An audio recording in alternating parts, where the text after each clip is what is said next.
Hello, everyone. So I bring the meeting to order. Okay. I'm learning as we go along, so please bear with me. Boy, it is like drinking out of a fire hose at this point, right, with all the information that is coming on. So I'm reaching out to everyone to help me, kind of ease into my current role. I am Amar Hariharan, for those who don't know, and I have been elected, appointed, semantics, right, as the new president of this board.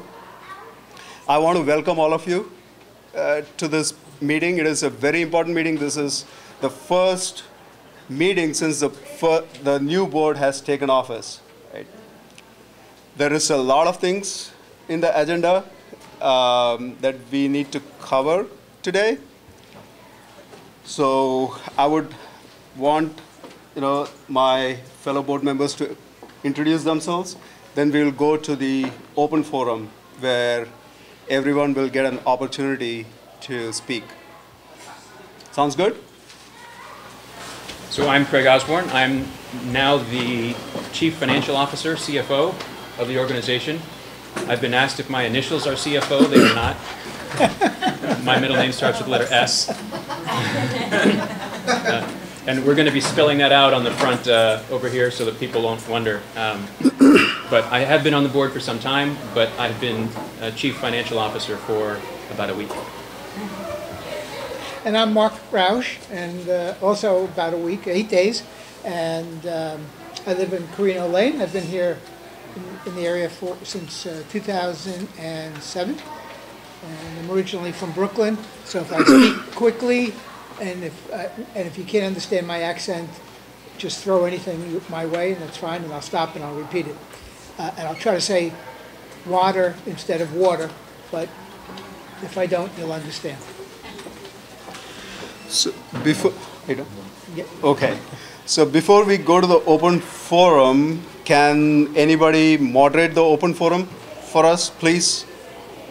Yes, I would like to ask a question. Sure. Who appointed you? It was through the decision of the people, and sorry, go ahead. So that's an excellent question, and you're not the only person to have that question. So I'll answer that for everyone here. And there's a second part of that question. Okay. And are you going to run for election now so the body can choose? I'll let him answer the second part of the question. I'll answer the first part of the question, which was, how did he get into that role? So those of us who were here at our last meeting heard our attorney say that we had no option as an association, thank you, we had no option to hold an election for the first 2 of the 4 vacancies. There are 5 seats. 1 was filled as of a week ago, that was me. And we heard our attorney tell us that we cannot wait to fill these 4 by election, which would take several months. And as he told us, by law, we have to be able to operate as an organization, and there are rules against one person making decisions which should be made by a group of people. So because of that, those of us who were here heard him tell us that it was required to have at least 3 on the board, and it was a requirement upon me personally to name 2 people for the 2nd and 3rd spots. Those of us who were here know that I was very uncomfortable with the concept of appointing 2 more people, and you heard much of the conversation about that. So as it was structured for that meeting, which was on April 25th, many people came, and we had anyone who was interested in becoming a candidate for those 2 spaces self-identify. That notice went out to all of the homeowners all across the neighborhood. There were 2,000 and so homeowners. How did they come? So the notice that went out to all the homeowners... Was it a mail? Yes, it was mailed to all the owners of record as of April 18th. April 18th.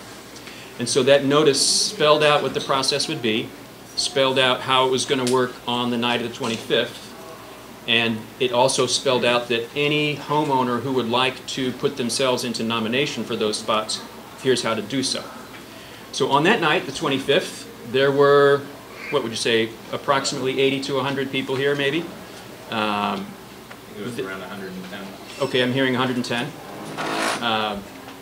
There were 11 of them who self-identified as candidates. They filled out interest forms. They each came up here and spoke into the microphone stand as to what they would like to do, what promises they wanted to make. All who were here had an opportunity to listen to them. And then after they were done making those statements, we had some question and answer rounds of all 11 candidates. When that was done, I asked the 100 or so people in attendance to raise their hands for the candidates that they most wanted to take those two roles. I looked around the room. As I named each name, there were 11 names. I looked around the room. Not able to count that many hands, but I did just a general, looks like these are the top two. And then I carried out my obligation to appoint two new members based on that input that I saw from the neighbors. So that's how these two gentlemen, Amar Hariharan and Mark Rausch, got onto the board. And the other part of the first part of your question is how did he become president? Because what I just described is how he got onto the board. The way the board operates under state law, under the Davis-Sterling Act, is that the board itself confers internally and selects the officers of the board. That's president, vice president, secretary, and CFO. There are only three of us, 4 officers. We're going to do without a vice president for the time being. So the 3 of us got together immediately following that meeting that I just said, and we decided together on the roles that we have now. Amar is president, Mark is secretary, and I'm CFO. So I hope that's an answer to the first half of your question. And all of it is on videotape in full color. And it's free on YouTube, so you can watch it again and again and again. You can send it, make Christmas presents out of it. It's wonderful, wonderful for gifts. So, and I believe your second question, can you repeat that? The second part? It's already answered because they were elected by a majority. Right. And just so you know, these are temporary. We have promised to resign so that the new elections, at the upcoming elections, we will have, how many ever, is it 4, 5? 5. 5 seats will be up for elections. It was not meant to reflect on anybody. It's just, having been a resident or owner here for almost 11 years, anybody that's been here is a little chaffed. Yeah, you can say that. What's going on? Exactly, exactly. This is the first occasion in which there is real democracy, if you will, of what's going to happen, especially in the coming election, when all seats will be available. Okay. And as he pointed out, both the two of them have promised to resign. My seat is up for election in this election, so I don't even have the option to resign or not. I'm forced, my term is ending, and I'll have the option, if I so choose, to run for re-election, but that'll be through the election process. I would hope the future selection of candidates would entail, have an attorney that would be willing to serve, and perhaps a CPA. I would welcome anyone with those credentials and any other credentials to become candidates for the board. We have those people here. Those notices went out to every homeowner by mail. Well, they're probably like me. I don't remember getting it. I'm sure I did. So, yeah, for the record, I would love to have an attorney, a CPA, and others of similar qualifications on our board. Notices also, by the way, were posted online in 2 different places, and although that is theoretically not the official place to have things, what we have found is that things like Nextdoor and Facebook actually reach a lot more people than a non-working website and things like that. So there was a lot, but the real point that Craig's making is that everybody should step forward and volunteer to be on the board. And certainly an attorney, certainly CPAs. A really good pastry chef would be good, but you know, because we got to have food. We have a Sacramento commission. Yeah. that lives in the neighborhood, the property owner here? Yes, John Thompson. Yeah, no. No? His name is Phil Stainer. He's a good guy to know if you're a drinker because he judges the drug driving. He said the magic word. And so somebody like of those credentials. Absolutely, absolutely. Encourage him and anyone else to run for the board, please. We have a lot to cover, so let's say 15 more minutes for open forum.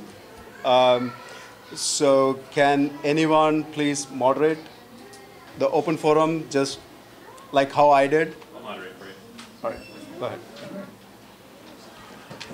I'm pretty sure this function must be already. So just so, sorry, no, I didn't mean to cut you off. So just follow the moderator, lift your hands, and he will keep track.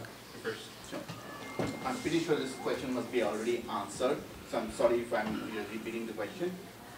Is the existing board member who were resigned, just a clarification, doesn't matter it's what under the frame, were they forced to resign or it was a voluntary resignation? Yes. Who is that question to? No, to the Anyone? existing Do you board. want to take that? Because of unhappiness with many of the people living here, we did put together a petition. And we had gotten to a point where we were about to serve the petition, and the four of the five existing board members chose to resign. Several of the delegates resigned at the same time. Craig was the only one that didn't. And so we never served the petition. So I don't know if you could say that the petition did it or not, or if they were forced to resign. They would have been, if we served the petition, they wouldn't have been forced to resign. We would have had an election to see if the community wants to have a new election, wants to remove the board, and then we would have an election. But before we got to that point, we had some resignations. Okay, so it was before the petition was served, so I'm sure Yes. they came to know about the petition going on and they felt that it's better to resign Yes. than to. So an important part that you're acknowledging, and I think everyone should recognize, is there was not a legal process that legally forced them to resign. They just, Whether they voluntarily for reason X, Y, or Z, but right. and you said that the petition was there because of unhappiness. Was there unhappiness addressed to the board? The reason I'm asking this question, whoever the new board comes, they should not feel the pressure that there will be another petition going behind them. Because So anyone can be unhappy. Look at the president of the United States. Half of the country is not happy with him. So it doesn't mean that the existing board and everyone is going to love it. But at the same time. So can I take that? So I'm assuming that you have not attended the last few meetings, yes. right? So I personally do not want to retrospect as to what happened in the past, but there are a whole bunch of issues that we need to focus on and move forward and fix it. I don't think, so we are new. He is experienced, he has been here for the past 12 years, I think, in the board. So we want to fix those problems, and since it was unanimously decided, we are not scared to and we are anyway going to resign, so we don't care. We are just wanting to do the right thing, right, and move forward. So let us not go back and kind of try to figure out what actually happened, and let us go with the agenda item moving forward. Is that okay? Yeah. That's Absolutely. awesome. Okay. Sherry can fill you in later. She can tell you everything, and as well as Pam and Andy and other people can tell you everything. Okay. So I saw a hand Yeah, there. next question. Yep. Sorry. Good evening, everybody. My name is Greg Owens. I was actually a delegate for the prior board, but I also volunteered as a village committee. I understand that on your agenda for this evening that the village committee is lower on the agenda for this evening. I'd like to ask the board if we can get that moved up and I can explain why. To this open forum. Well, that'll be the president's call. So it's down here in 6E that he's talking about. My suggestion is that we keep it there because we have some preliminaries that we need to do. He's asking if he could move it out.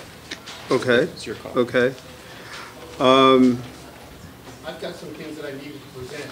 Reason being is on March 8th, that stuff would have been presented. I've got homeowners that actually know about exactly the petition and everything that was placed in front of the board. I've got 3 proposals to remove trees, and they're still waiting. I can't just keep waiting and waiting and waiting because this has already been addressed through Mr. Osborne, but it's also been addressed through some others. So one of the things that I'm trying to achieve today is make sure that we get through all the critical items on the agenda and not spend till 10 o'clock. And that's fine. Okay. 15 And so, minutes. absolutely, and All I want is 15 minutes. Absolutely. I shouldn't have to wait again. That's why I'm asking the board. I shouldn't have to wait all the way till late tonight. That should have been achieved back on March 8th. That's right, all I'm asking. absolutely, absolutely. I hear your point. Is it, We have 2 more. I would make a motion that we move it up. I don't know if that's appropriate at this point to make the motion, but I would make a motion that we do move it up. So, Thank you. I don't, but Craig, I don't know, is that appropriate to? It's appropriate to make a motion. I wouldn't vote for it myself, but it's appropriate to make that motion. Okay, so I make the motion that we do move it up. I think it's one of the critical issues. okay, so I'll second that motion. It's fine. More discussion? Is that right? So Go ahead and you can take it. before, so do you want to do it right now, or because we kind of set 15 minutes for the open forum, so if we can hear other questions, and then we can move it up. Is that okay? Next, this gentleman in the aisle. So here. So he had his I hand. want to make this point, that whatever course that we follow, whatever changes we make, that adversity offers opportunity. And none of us have been happy, or a lot of us haven't been happy. However, we have an opportunity. And I would like to see our community come together, and don't laugh at me, but in brotherly love. And I can tell you that I lived out there a while, and I didn't know anybody, and I didn't like anybody. And I planted fruit trees when I came there, and I thought, you know, I'm just going to give these. And I started doing kindness to people. And the commissioner that lives behind me is an old guy like me, and kind of recluse, and I thought he was grouchy, you know. And I had a tree blow down. He came a couple of times to see me. It was just across the fence. And I said, well, I'm going to take care of it. And he said, well, no, really, that's mine. But he explained to me California law, and I'm a transplant here. And I didn't know that. So we worked out a deal.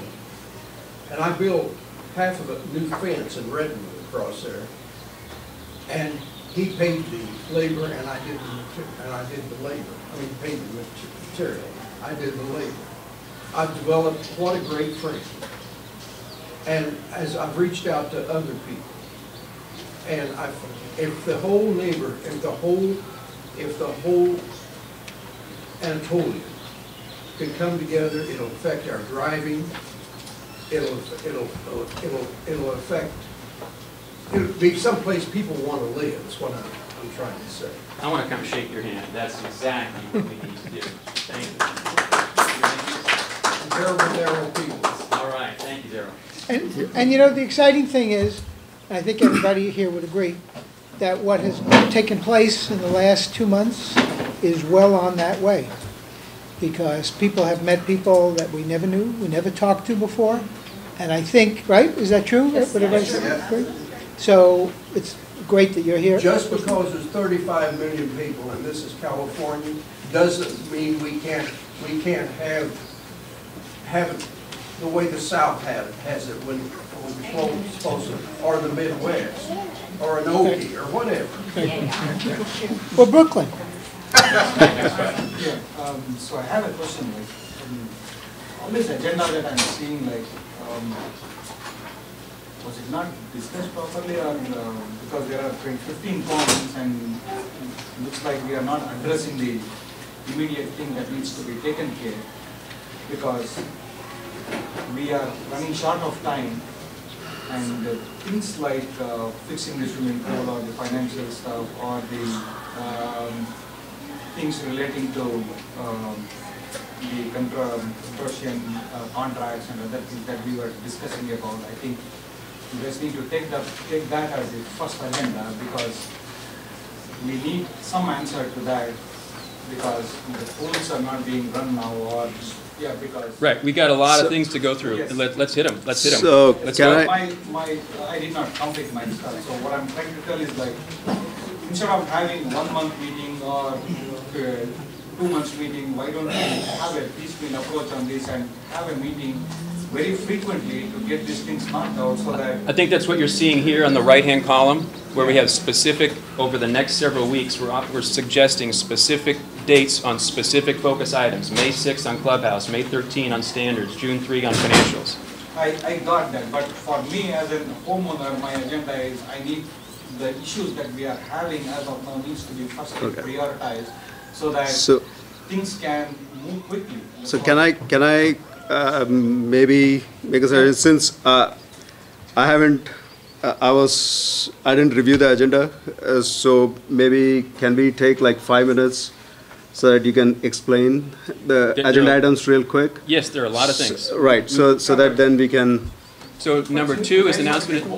So let him- have an right. understanding about what agenda needs to be posted before all of the Right. discussion, right? Yes, so the Why don't agenda you was take 5, posted yeah. on time, 4 days in advance is Davis Sterling Act requirement. It was posted 4 days in advance. It was posted on Sunday here in the clubhouse, which is the requirement. We have 15 items, as has been pointed out. There are a lot of important things we need to cover in each of these. Number 2, we've done, announcement of new directors. Number 3, top 21 items from February. That's the status report. We're going to cover those things very quickly. Number 4, Anatolia recovery plan. That's this document that I'm waiting to hand out as soon as we get to that part of the agenda. Number 5, financial update. We need to talk about finances. Number 6, schedule of open, detailed meetings on each of these topics. As you can see, we're suggesting some dates for those. Number 7, volunteer opportunities for moving forward. As Greg pointed out, there's some issues we need to talk about with Village Landscaping Committee. There are also some issues about neighborhood standards and about architectural control. And we want to talk about creating potentially 2 new committees tonight. Number 8, Anatolia website authorization. Number 9, end of mortgage party plans. Maybe not the most important thing, but kind of important because our mortgage is coming up and we're going to be paying it off this year. That's important to have a party. Number 10, status of the Sierra homes. There are things that I know that I'd like to share with everyone before we start dropping away for the evening. Number 11, suggestion box update. We have some updates on the suggestion box. Where are we? Number 12, preparations for peak summer demand. We have folks here from CID Consortium can speak to that. Number 13, we want to talk about the schedule of review and approval of certain past meeting minutes, which has been an issue. As you know, there have been some concerns about past meetings without minutes. We want to talk about that tonight. Number 14, a reminder about the owner portal, which many, if not all of you, have signed up for, but if some of you haven't, we need to talk about that. And number 15, we need to adjourn to executive session to take care of a couple of things we need to do in executive session. It's a packed agenda tonight, folks. Got one more question. so is this just a quick follow-on? Is this in order of priority, you think? I think this is an important order so that we can cover some things that are that will help set the context for other things further down. That's an opinion. Okay. No, I don't need to hear about management and appearance as of now. I need to hear something about the swimming pool. That needs to be taken as the first agenda. This, you can That's part of it. prioritize That's things. part of it. Yes. Okay. So is that a part of the, this number 4? Okay. This gentleman here. and then- Yes, I didn't see on the agenda a discussion about the Management Association contract. That's part of 4A, clubhouse management. It's 4A. Okay. I'll hold until that. What I'm hearing is maybe a frustration of lack of direction. I know you guys say we want to do this, we want to do that, but there's no clear dates, direction where we're going. How do we as a community make you guys accountable? Because we always talk about making the prior board accountable. How do we make you guys accountable without having specific dates? We keep saying, I see we're having meetings about things, again, meetings about things. When can we start moving forward with what this gentleman is saying? We all know we want the pool area to be fixed. Do we need another meeting to talk about certain things? Or can we move forward to start that process and get those dates to, okay, we're gonna get bids on this, we'll get certain bids by these dates, and we'll get, that way we'll make you guys accountable for. 4A. Okay, maybe I'll be a little more patient and then go through this meeting and hopefully I'll get clarity by tonight. One of the unexpected consequences, at least for me, on the recall petition, was that we lost our delegates. And our bylaws have certain things that delegates are supposed to do. What steps are we taking? Are we going to be without delegates until October? I know that... Answer that if you want. Yes, please. That's a great question, Pam. And the simple answer is the main responsibility of delegates relates to carrying out the election. These are not my rules. Frankly, I hate these rules.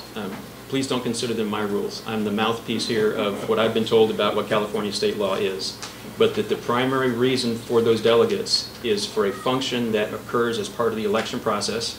And as it's been explained to me numerous times over numerous years, that is why the election process that is going to happen this year is going to include an election of the delegates so that they can carry out that responsibility as part of the election.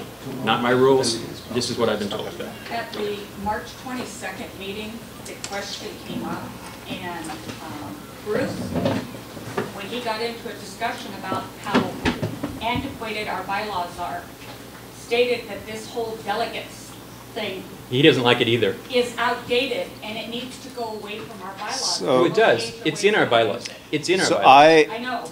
So- Are we going to try to get rid of that before October if it's unnecessary?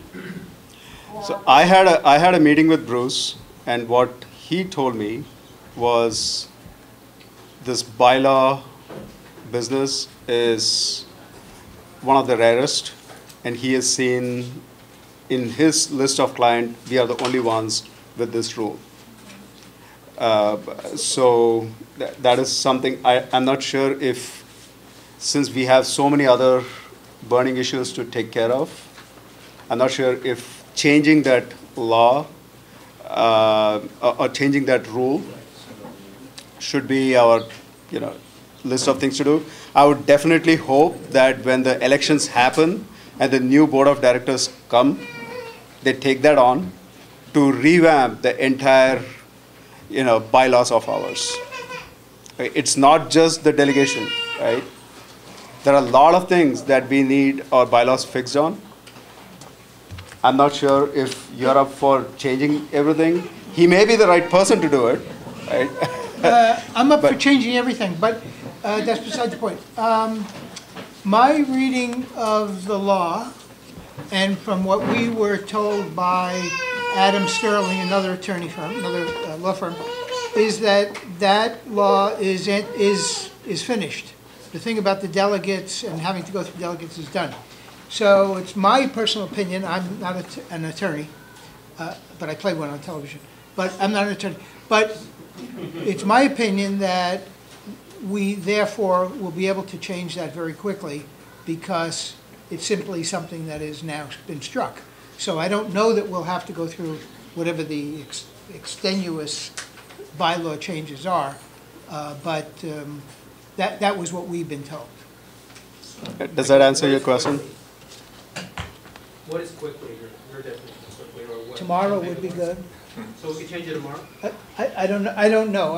I actually was hoping Bruce would be here The tonight. process to update bylaws is a arduous, painful process that involves input from everyone and mailings and input and balloting, and it'll be far less. When he says quickly, that's why I'm getting this, when you spoke to these lawyers and stuff, and when you say quickly, I don't want people to assume, oh, we don't have to worry about it. It's What still a I would process. say is if we wanted to change the bylaws first, that would be a at minimum multi-month, if not multi-year process. And if, to Pam's point, we wanted to do that before having the elections, that locks us into a three-person board for that year or 2 or 3 years. And I don't think anybody wants Only the that. boards can change the bylaws? Or? No, it's the entire community. Right, That's why what it I'm takes so saying, long. Can we spearhead this now to start, because we talked about Well, there's this so in many the parts past. to it. There's so many parts to it.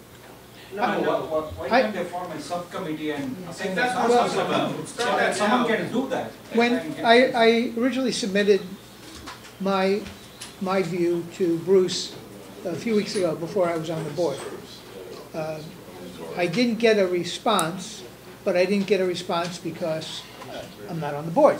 Right. So I assume that we may get a quicker response. No, that's fine. And- I get the So I think I like that idea. I like that idea of Right. forming a subcommittee, and maybe we can talk about it on point number 7. Those are some of the ideas that Right. we kind of. Absolutely. So when we come Use to, other people, other areas, bylaws, and kind of incorporate things that will. so what I would suggest is when we come to point number 7 of the agenda, let's talk about having a bylaws committee, a group of people who can take a look at the bylaws and provide suggestions, right?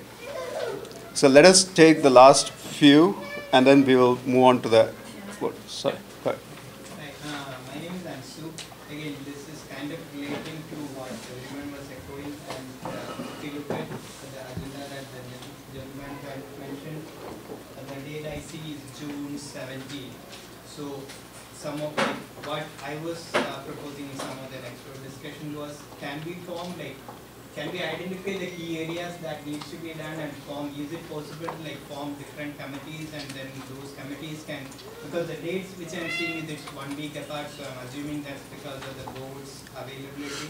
So if we can form that and then let the community decide which of these are the top priorities that the community would like to be addressed. Absolutely. So my point is I am all for committees, depending on the number of volunteers that we get. Because I or him cannot personally go and fix everything, right? We need everyone's support on that, right? So if you want to take on something,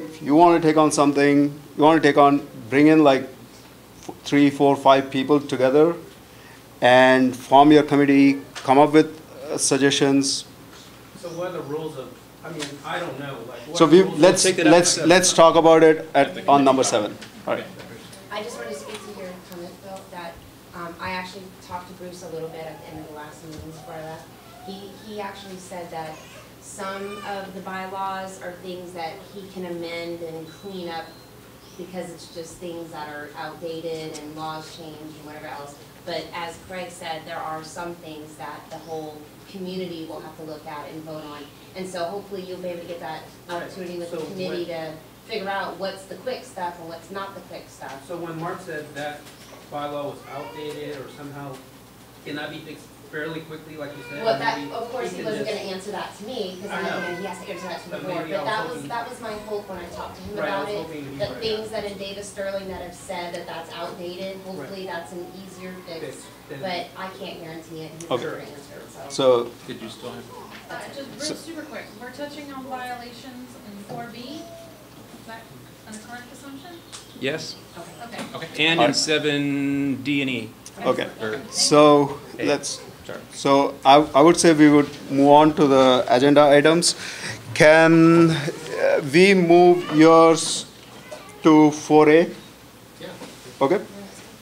So why don't you go ahead and do your... so are we on 3 then? 3, yes, please. Okay, thanks. Does everyone have a copy of the handout? And this will be quick. Honestly, this will be really quick. Yeah. Maybe you could share with him. Look, here's the next one. This is just a quick status report on the things that I was told back in February and March were at the top of people's minds. The second page is not news. The first page is the news. First page is the updated status on these 21 items. As you can see, several of them are done. And I'm pleased to report they're done. These are things that were not even on the plate of the board a month ago. They're now done. A number of other ones are on track and can be done this year, 2018. A few others will be on track but have not yet started. For example, number 19 and number 18. But I would like to share that many things are going on right now. Not only the things that are visible in the community, but a lot of things that are going on that you're not seeing every day that are making progress on these. So I want to thank everyone who responded to these. There were 163 responses, and you can see they were overwhelmingly positive on each of these 21. And I took those to heart. My friends on the board are, I believe, similarly inclined to continue moving on this. So that's that one. Okay. quick question, if you have a quick question Yeah, on this? about this status report? Yeah, go. Couple of things, I wanna know, when you say who asked, I mean, is it, when it says like 81% of whom? Great question. The answer is on the top of the second. Those are the And 160 secondly, is responses. there another like schedule where I can see, when you say 81%, that means nothing to me. 81% could be like, we're still 2 years out or 5 years out. I mean, is there a schedule where, is there a roadblock to something that you guys were waiting for? I don't see roadblocks on any of these. Okay, so when I I can see stand at that closing. 97%. Oh, I'm sorry. Yeah, I'm sorry. Okay, we good? Okay, so that's number 3. Can we move on to 4? Just a quick question. So reduced dues by end of 2018. I assume that we started with a dues of 112 and it increased to 115 in 10 years. So what are we trying to reduce it to? Do you want to take that question, Craig? I'm sorry, I was getting ready to hand this up. You know, it says the reduced due by end of 2018. Yes. And I didn't see an increase. I assume we are paying 115 now, and we started with 112 when we started, the house, in 2008. So we just increased by $3. So what are we trying to reduce it to? Well, what are they trying to reduce it to is what your question is. Yes. The they is the people up here. Yes. We're just now getting started, and it's going to be a decision that gets made in November of this year. And so that'll be probably after the election. Okay. So the they that you're asking about is probably people in this room here, and it's going to be up to them to be making those decisions based on the So financial but we don't information. know what the rate came, what was the new number? Right. There is not a new number, and that will be decided probably the second Thursday in November, so a week before Thanksgiving. Okay. Put it on your calendars. So the handouts going around, are there more coming? Okay. So we have a number of those copies of those handouts, not as many as there are here. So if Do you you want to- are one of the folks that have one, would you perhaps share with the people near you? And more are coming. So is there a question? Craig, I have a question on 18. It's kind of Yeah. Let's go quickly. When it says 2020, is it like end of 2020 or starting of 2020? The Comcast cable thing, that's going to be up in September of 2020. So throughout the first 9 months or so would be the time to be making those decisions of Is 2020. there a way we can change it It's a, beforehand? that goes back to Philip's earlier question about the bylaws. Right now we're under a bylaw that says until 2020, the HOA has an obligation to provide that service. So that's the obligation that's in the bylaws now. Okay, so then I think to me that increases the priority for amending the bylaws because that's almost one. Yeah, that's fine. So we'll talk about that at 7. So so based on this, so we are now on item number 4. 4, yes, 4. So can we? So we pass a motion so that to. Okay, well, you're the president, so are you calling on him? Right. So he wanted to move agenda item 6E up. Right. So we. You want to go ahead? I promise I won't, so I'll be very short with this. What it is there's 99 homes and it's called the Village. It's right on the other side of the pool wall. In those 99 homes, we have identified, and it's been a major issue, that the trees are too big for the size of the lot. So what it is I own 2 homes. I still own one over there now. So I started a committee called Village Landscape Committee. Went over there and identified all of the trees and everything that were too big for those particular areas. So I came back to the HOA board, and this is over 2 years ago, and asked them how can I address this issue. So we got together last year, myself, Rachel, and a young lady named Miko, and went through the whole neighborhood, identified all the trees, which I have the documentation for all of that, and then went to the city arborist. The city arborist went through that and gave us their master list. Now, we came back to Dimitri and we sat down and we asked them. Reason being is all of those trees, all of the trees in this neighborhood, and you really need to listen to this information, all the trees in this neighborhood are babies. If you go down the main drag, are babies. They're small, they're young. If you go down the main drag, you always see all the roots at the top. The reason being is they're not feeder tubes, which drives the roots down. So, when I took this information to the arborist at the city, they verified and they said, you're correct. All right, so they came back and they said, a lot of these trees need to be removed. Reason being is they'll wrap around your pipes, your sprinkler system, and your irrigation and everything up and tear it up. Not today, let's say 5 to 10 years, you got a problem. Now you got to spend a couple $1,000s to have the tree removed. So, what we did on this committee is I have a proposal and I had bids. I went to 3 different tree arborist companies, not landscape companies, arborist companies, and got those proposals. I presented them with the facts to the prior board, and they said, Greg, on March 8th, would you present this to the board so that we can approve and get your motions going, okay? Now, we have one person that has already went downtown and paid $31 for her permit to get it on. That clock has been running since last February, I think it was. So the thing is I have this information here tonight, and I wanted to discuss it is because I've already shown Mr. Osborne that information, and he's walked the villas because we have identified all those trees, and he helped to identify the trees on the master list that we came up with. So that documentation is done. The second part of that is when I went to the landscape arborist from the city, she identified and says, yes, you are on the clock, and let us know how we can be of assistance. That's done. Now, I'd like to present this information to the board so that they can get back to us in 1 week. I'm only giving them 7 days. I'd like to give them 7 days because it was already finalized by the prior board to move forward. Now, most of those homes have 2 trees. I'm sorry, not by the entire board. Maybe some people yes. told you, but that's not an action of the board. Okay, it was an action from the board because you weren't there that evening, okay? 4 members did give me the approval to move it. That's why it's on John Brock's agenda. So all I had to do was present it, so thank you. So I would like to present this information down to the board because the committee has already said these is what we've identified. Craig's identified those trees too, so that we can move forward in some fashion because I have homeowners that are waiting to have these trees removed. They're damaging their property. So I did my due diligence. I am no longer the chair of that committee, and I'm not on that committee because I said the best thing to do was to part from it completely, and if I decided to restart, I'll start with the new board and bring them up to speed. But I always want to finish my work, and my work is right here.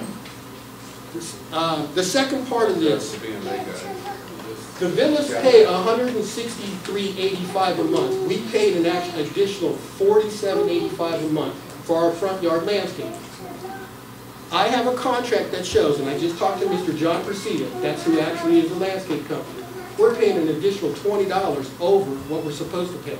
Now, a little while ago, you guys were handed out a package, and that package is the draft, all the trees and everything else.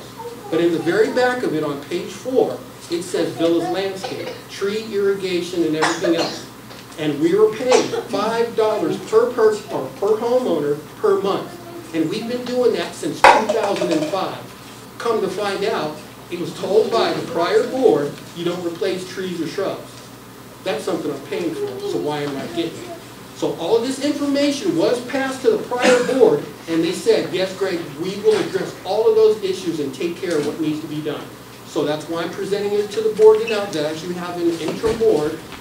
And I would like for this to start moving forward is because this is something I started and I'd like to get it finished.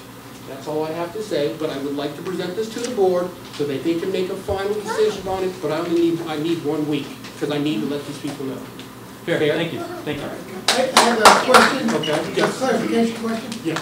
I think I heard you say previously that you had spoken to Dimitri, the old manager, and you had a conversation in which you said if there's damage, who pays for it? He said the homeowners.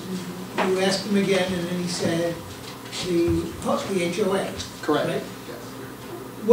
What is the point that made him change that? Did he look at something? I'll tell you. What it is I did my due diligent homework, okay? If I'm a homeowner and something tears up, I'm responsible for it. So when I did the investigative part, is because I needed to find out who was responsible for signing off on these trees, and that's why I said you really need to pay attention. The city did that. The HOA developers handed the list to the city looked it over, and if they put their signature, that means they approved their stamp. Well, what happened was the city didn't come out here and look at the villas, because you can take a look over there. They're the size of that table, the first table, second table maybe. Okay, but it's too big for what you call your oak trees and rag trees or whatever they are. I'm not an arborist, I don't know all the trees. Hackberries. So 25 to 45 foot diameter and almost 30, 35 feet in the air. The problem is they're running up and the roots are coming to the surface. So when I asked Dimitri that question, who would be responsible, his first answer was the homeowners. I said, I'm going to ask you one more time. I said, who's responsible for replacing the trees? And that's when he said the HOA. Now the HOA had an understanding back in 2006, this is how deep this goes. We don't replace trees is because we're financially strapped. Now, that was directed to Dimitri, and Dimitri takes his direction from the board. The board made that decision. You don't replace the trees. So when Dimitri said that, that's where I had him to say, okay, I had Rachel there to verify. She was the assistant chair, and she verified with it in a meeting that the responsibility fell onto the HOA, which the city signed off on.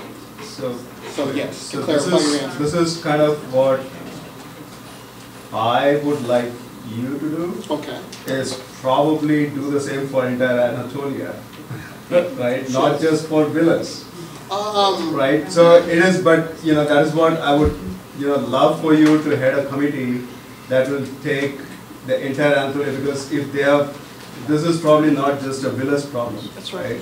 It is probably an entire Anatolia problem. And what my suggestion is, since you have already done and gone through the motions once, you are the right person to head that committee. Okay. Right? I don't know under what circumstances you resigned, and I don't want to go into the past. So that is something that I would definitely make a suggestion, and hopefully you'll consider that. I will consider it, but I will say that this has actually been addressed in prior meetings in January and February. And I specifically told Mr. Latenser, I said I was concerned for the 99 homeowners. That was my first obligation, because I live there. And I understand what you're saying. Okay. But here it is. This master list, everybody got a copy of it. This is a white package. A lot of people don't really pay attention to it. I'm the same way. I'll put it under the coffee table, we'll get to it whenever. The problem is if you go back and look through it, it specifically has a portion in there that says villas. Now, why would you want to pay for something you're not receiving? But the board had already made that decision years ago. So, again, yes, really, we want to move forward. We will fix this. We will review it. Okay. And if you have any questions, please call me, because I'm more than happy to fill you in on the whole thing. Like I said, I've got all the documentation to go with it.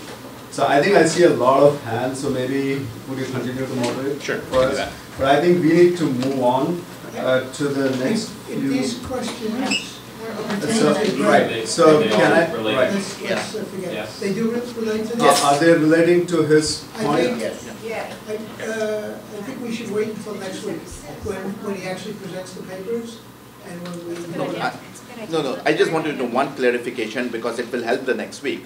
As you mentioned that it's going to be for the whole Anatolia, about the tree.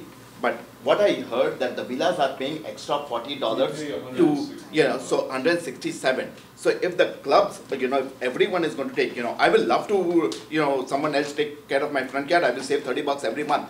Love that. But it means the people who are paying extra $47 every month to take care of it are paying for nothing. If everyone is going to get benefit, it's like, oh, you are going to get into first class, let's everyone go into the first class. So we are saying that we are going to look at it, right? So we are not saying that we are not going to look at it. It is just a proposal for long-term planning, is what I was going for. So. I don't think he's suggesting that every homeowner get the tree removal benefit.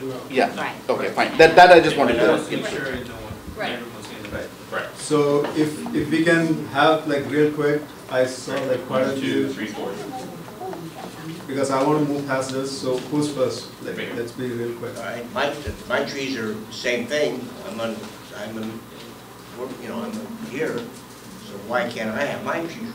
Absolutely. So we'll have a long-term plan for that. So we'll.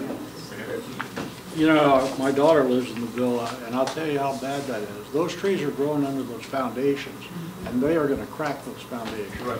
And the plumbing. And I can tell you this, that since I heard Greg speak about it, I went and checked my trees, and they are getting pretty close to my driveway.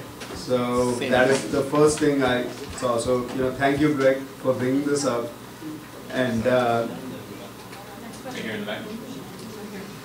I live over on Niobe Circle.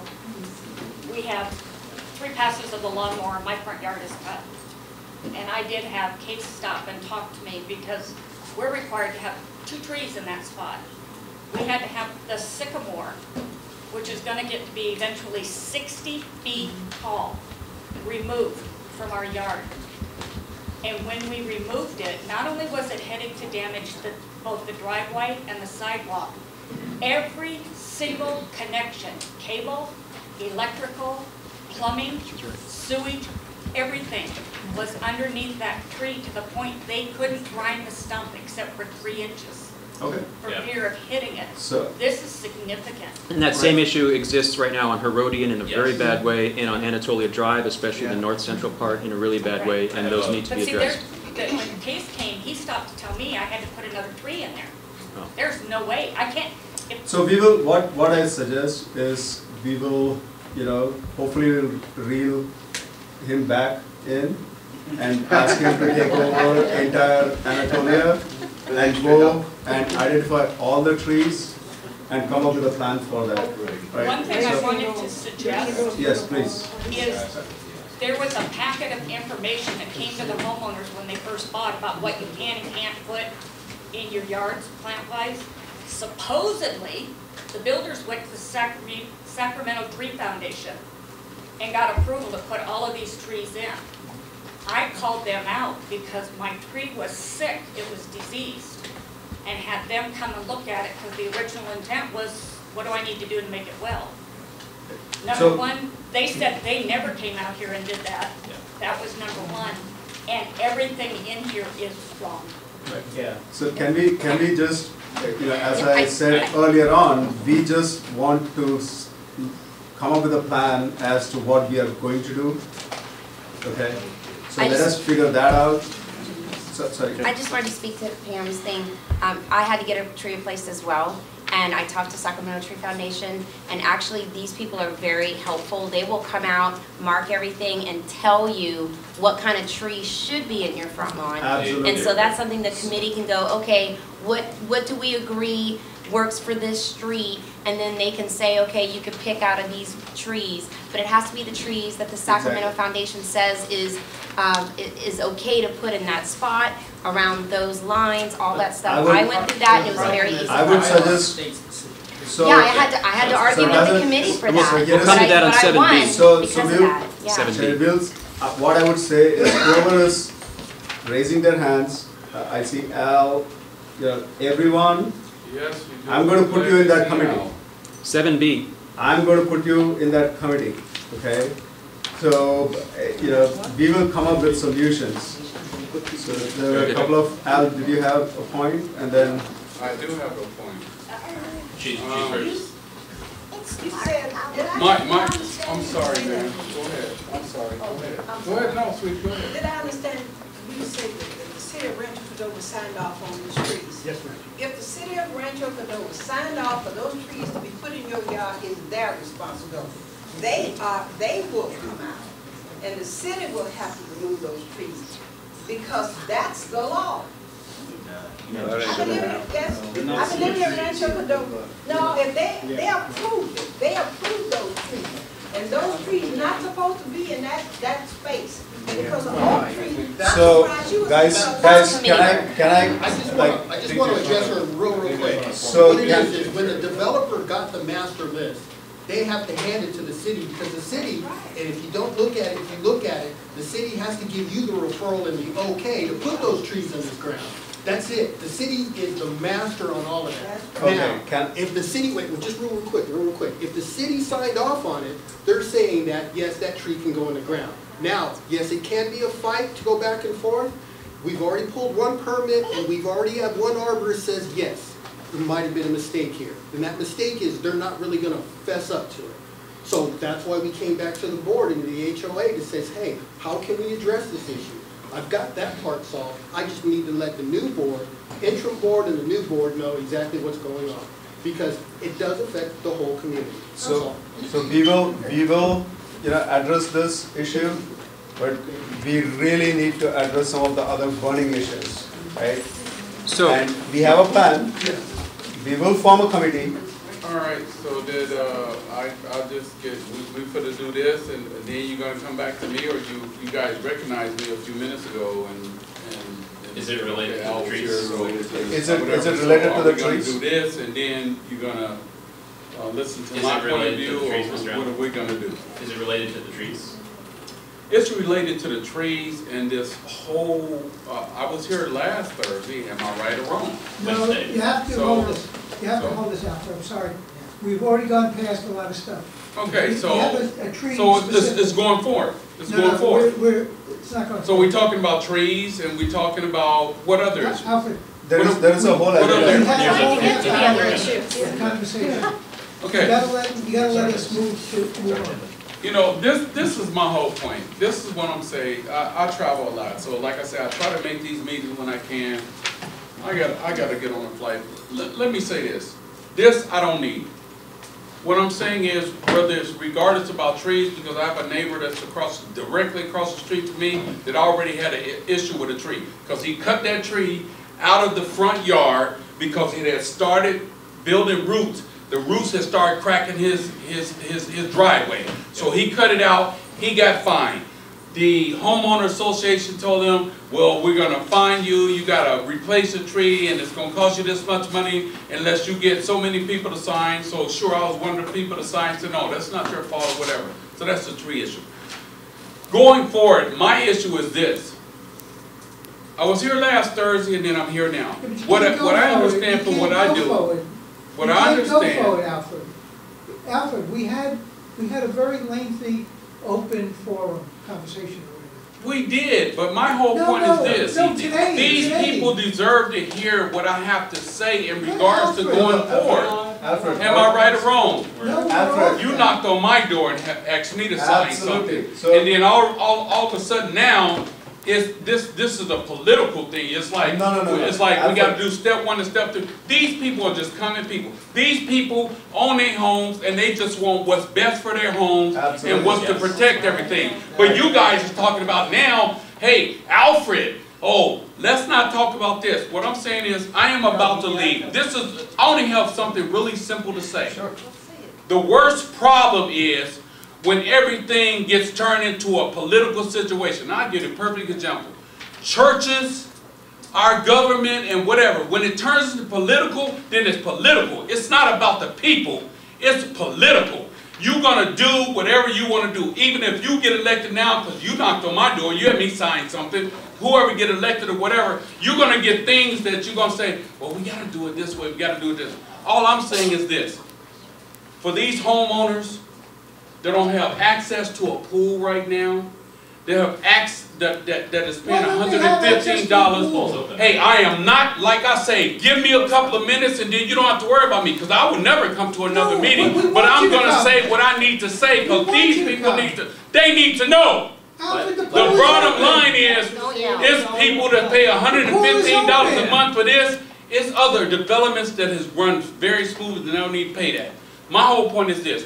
You people are asking these people to deal with all of this BS and still pay that $115. And the little things that they're complaining about and saying, this is not what's right, this is not wrong, you're not trying to address it. You're trying to say, well, this is not the topic today. When is the topic? That's just like slavery. Slavery wasn't a topic 200 years ago, but it's still a problem now. Mr. Allen. You guys need to deal with what's going on right now. People are trying to protect what they own and trying to say, okay, I'll pay this, but I need something in return. I need to see that my grandkids or my kids can come over here and swim. I need to see that when I do whatever.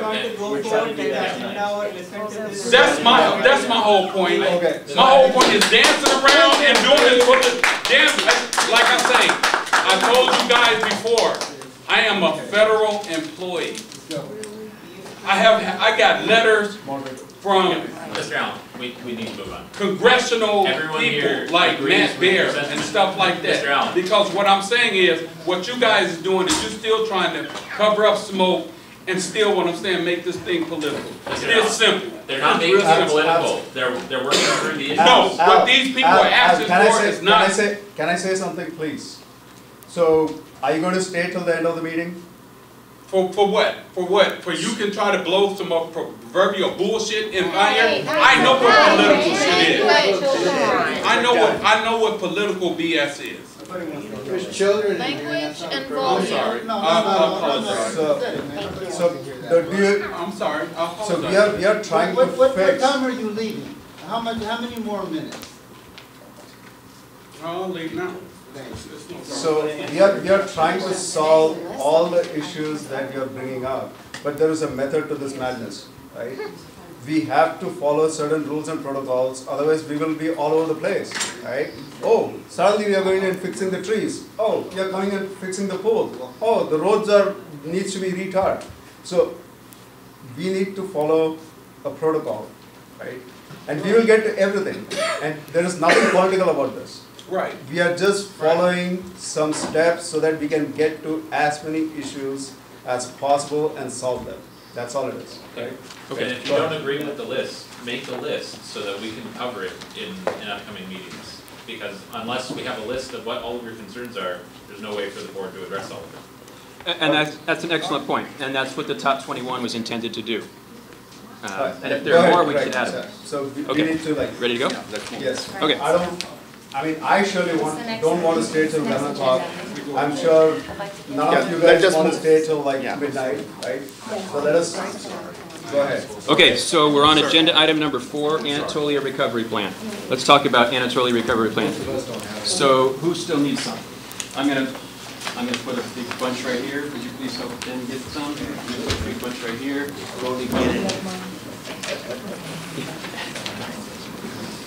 Okay, so folks, it's not a surprise to anyone. There are a large number. The page behind the cover page speaks to some immediate issues, health and safety issues that have been resolved in the last several days. Many of us remember that there was a pool closure in April for lasting several days. I want to start by taking my hat off. I'm not wearing a hat, but my hat's off to Jane Swinford for the excellent work that she did in a very difficult situation over the course of several days to solve these issues. What you see here is a letter from Burton Real Estate Services, which is an expert firm in construction and similar matters specifically related to HOA buildings and HOA structures. They came out and did the 310-page maintenance manual for us. Included in their inspections that created that manual, they created an extract of 10 pages of health and safety items that they had concerns about here in our clubhouse and the pool. They created that. It was an 11-page report, cover plus 10 pages worth of issues, and they came back after Jane and others took great, quick measures to solve these significant health and safety concerns. As you can see in the center of the page here, all of the previously identified safety items have been resolved. So thank you, Jane. Thank you to others at CID Consortium for taking care of that. This was quick work to solve significant safety concerns. I won't get into the details. You can see them mentioned, but it's not nearly enough time tonight to get into the details of each of these. On the lower part of the page, you see there were some non-urgent items, 2 of which have been resolved. The other 2 were on track, and we're going to be continuing to progress on those. But they were listed in the professional report as non-urgent. And as you can see, the suggested corrective time frames are May 12 and May 18 for those, and we're working on those. So the main takeaway that I'm hoping everyone gets from this is that during the month of April, we had this place professionally checked. They found 10 items of concern, and we've resolved all the ones that were of significant immediate concern, with the other 2 on track. That's Craig. Thank you. Thank you. Craig, I have a question. Yeah, go. So the non-urgent items, the number 1, the pool deck condition, threat, aberration, hazard, does that, is that the whole pool contract issue that we are talking about, or is that something separate? This one here that says page 5, and I would like to share this entire report for people, for those who may want to look at it in more in detail. It's related to that same issue. It's not exactly the same issue. It's the issue of the fact that there's flaking on the deck, and they had some concern about that. And what they asked us to do, and what we're in the process of getting done, is to have, maybe you can explain this better, have the surface ground down so that the word that the county used was cleanable and smooth cleanable surface. Smooth cleanable surface. So what is page 5? This page is not numbered. Well, no, that's the page of their original report, not in this. Oh. So let's let Jane take a moment to explain that, and then we got lots more to get to. And the thing is, it's been an arduous process. The county came out and did an inspection of our pool area, and that's when this was brought to our attention, which we all knew that pool deck was flaking and everything, but the county brought it to our attention. So since the 12th, I only made one copy. I can make many of these copies. This is kind of the timeline that I've been going since the 12th, trying to get different contractors to come out here, look at it, and I'll tell you the truth, probably 98% of them didn't even want to touch it because it was somebody else's mistake, and they didn't want to cover up somebody else's mistake. I do, however, have a light at the end of the tunnel. 2 different companies will be coming out. I have another person coming out in the morning, looking it over to hopefully give us a proposal to grind everything down smooth. It might not be the most beautiful thing right now, but at least it'll be a smooth, cleanable surface. We'll be able to see the aggregate, the rough, the little pebbling underneath. But the plan is to get a grinder, grind all of the areas to a nice smooth surface, smooth, even surface, fill where needed, and then seal it. So this is not the This is not the complete construction project, and I don't have any numbers yet because, like I said, just in this past week, I finally had 2 companies come out and say that they might be able to actually have a fix for this. Right. So which next week I will know. Next week, hopefully by the end of next week, I will actually have a couple of proposals in writing on how much it'll cost. So if we do quick follow, so if we do this, then will our overall construction cost come down, or do we have to do that? So let's come to that. But a really important takeaway that I'm hoping people are hearing here is there was a health and safety concern. We uncovered it. We figured out what the solution was using the professional report, and we're on it. And this is one of the last 2. This was a non-urgent item. All of the ones that were urgent have been resolved. So to Amar's question, does this affect the construction project? It's too early to tell. We're not doing this as a down payment on a construction project. We're doing this because the county said, we'll shut down your pool if you don't fix this. So that's why we're doing it. As Jane said, we don't yet know the costs. It's not a gigantic construction effort. It's just a matter of, as she said, grinding it down so that we're safe. And this is basically I'll just say it's a temporary fix to a big problem. But this temporary fix could be years if it's done properly. And then we can maybe get the committee, like he was talking about, getting an exterior committee. Then maybe try to sit down and set money aside for this particular project and have time to get bids after bids to actually go in and completely redo the back pool area. Like the fences, the waterfall, and all those bigger projects. But right now, the main focus is the pool decks, and hopefully by the end of the week, I will have some proposals. Okay, so thank you. That page feels like about 6 or 7 minutes. I want to try to pick up the pace because we got several other really important pages to come to. And let's take questions, but please not yet. The next page. There's a contract problem that needs to be fixed. I started talking about this 2 meetings back, and we were running out of time, and it really wasn't the right time. You need to know about this problem, and I would like you to know about the solution that I'm proposing. It doesn't have to be the solution that I'm proposing, but we need a solution, and I want to describe the problem.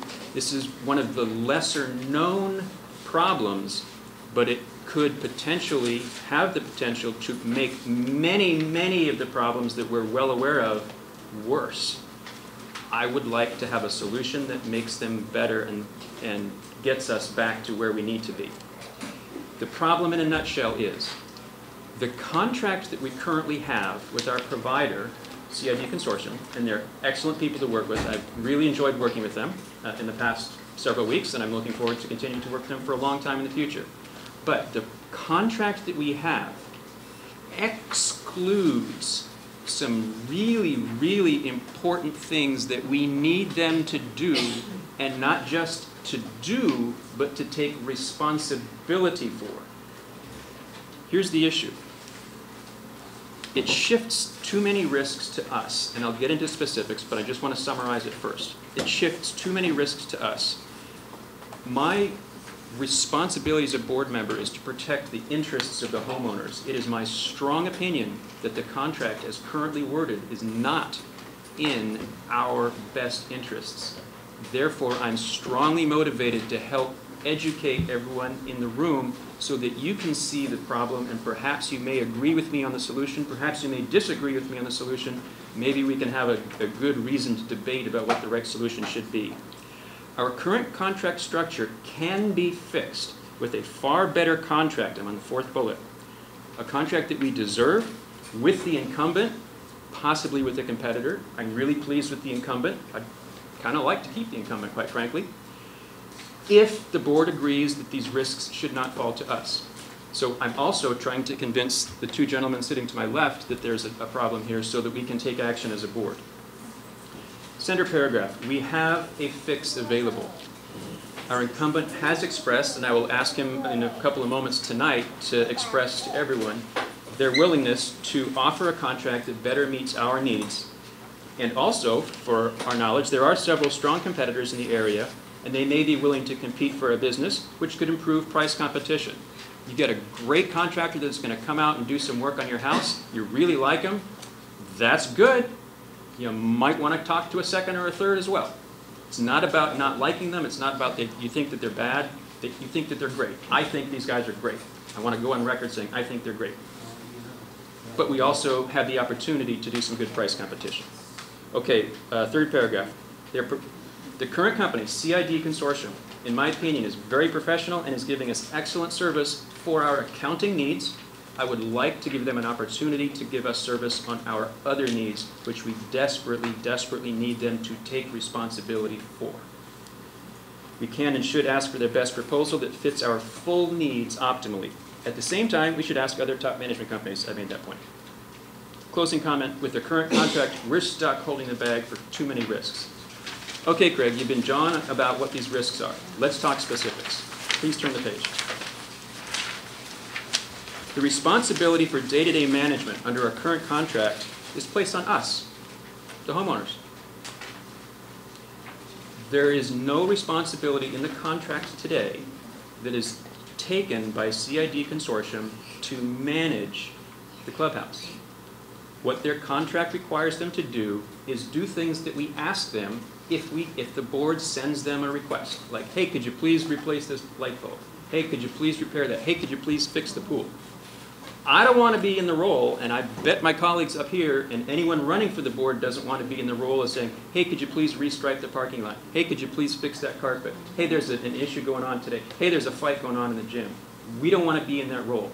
We should have a contract that says it is the management company's responsibility, based on their expertise with managing similar HOAs in the area, to know how to do that so that they will take responsibility. I will say they've been doing a great job on the one-off requests that I've been sending. Hey, could you please look and see if we can replace that bulb? Literally, I've been doing that. And I think they may be tired of hearing me say those kinds of things. And quite frankly, I'm tired of saying those things. It should be a responsibility that they have to manage the clubhouse. We're getting late on time. I'm going to go really quickly here. I'm not going to read all of these, but please take this home and read it tonight. I'm going to go to the highlighted ones. There's no training for clubhouse staff. No training. Nothing in there. No staff support. If they come up to an issue, they have no support under the current contract. Maybe they'd call Amar. Hey, Amar, we got an issue. What do you want us to do about it? Well, Amar's at his job. It's 3 o'clock on a Thursday afternoon. He's in a meeting. Mark's doing something else. I'm in a meeting in my job.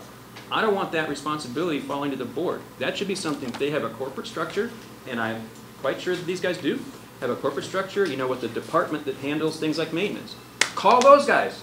It should be their job. It should be their responsibility under the contract. Currently it's not, and that's a problem.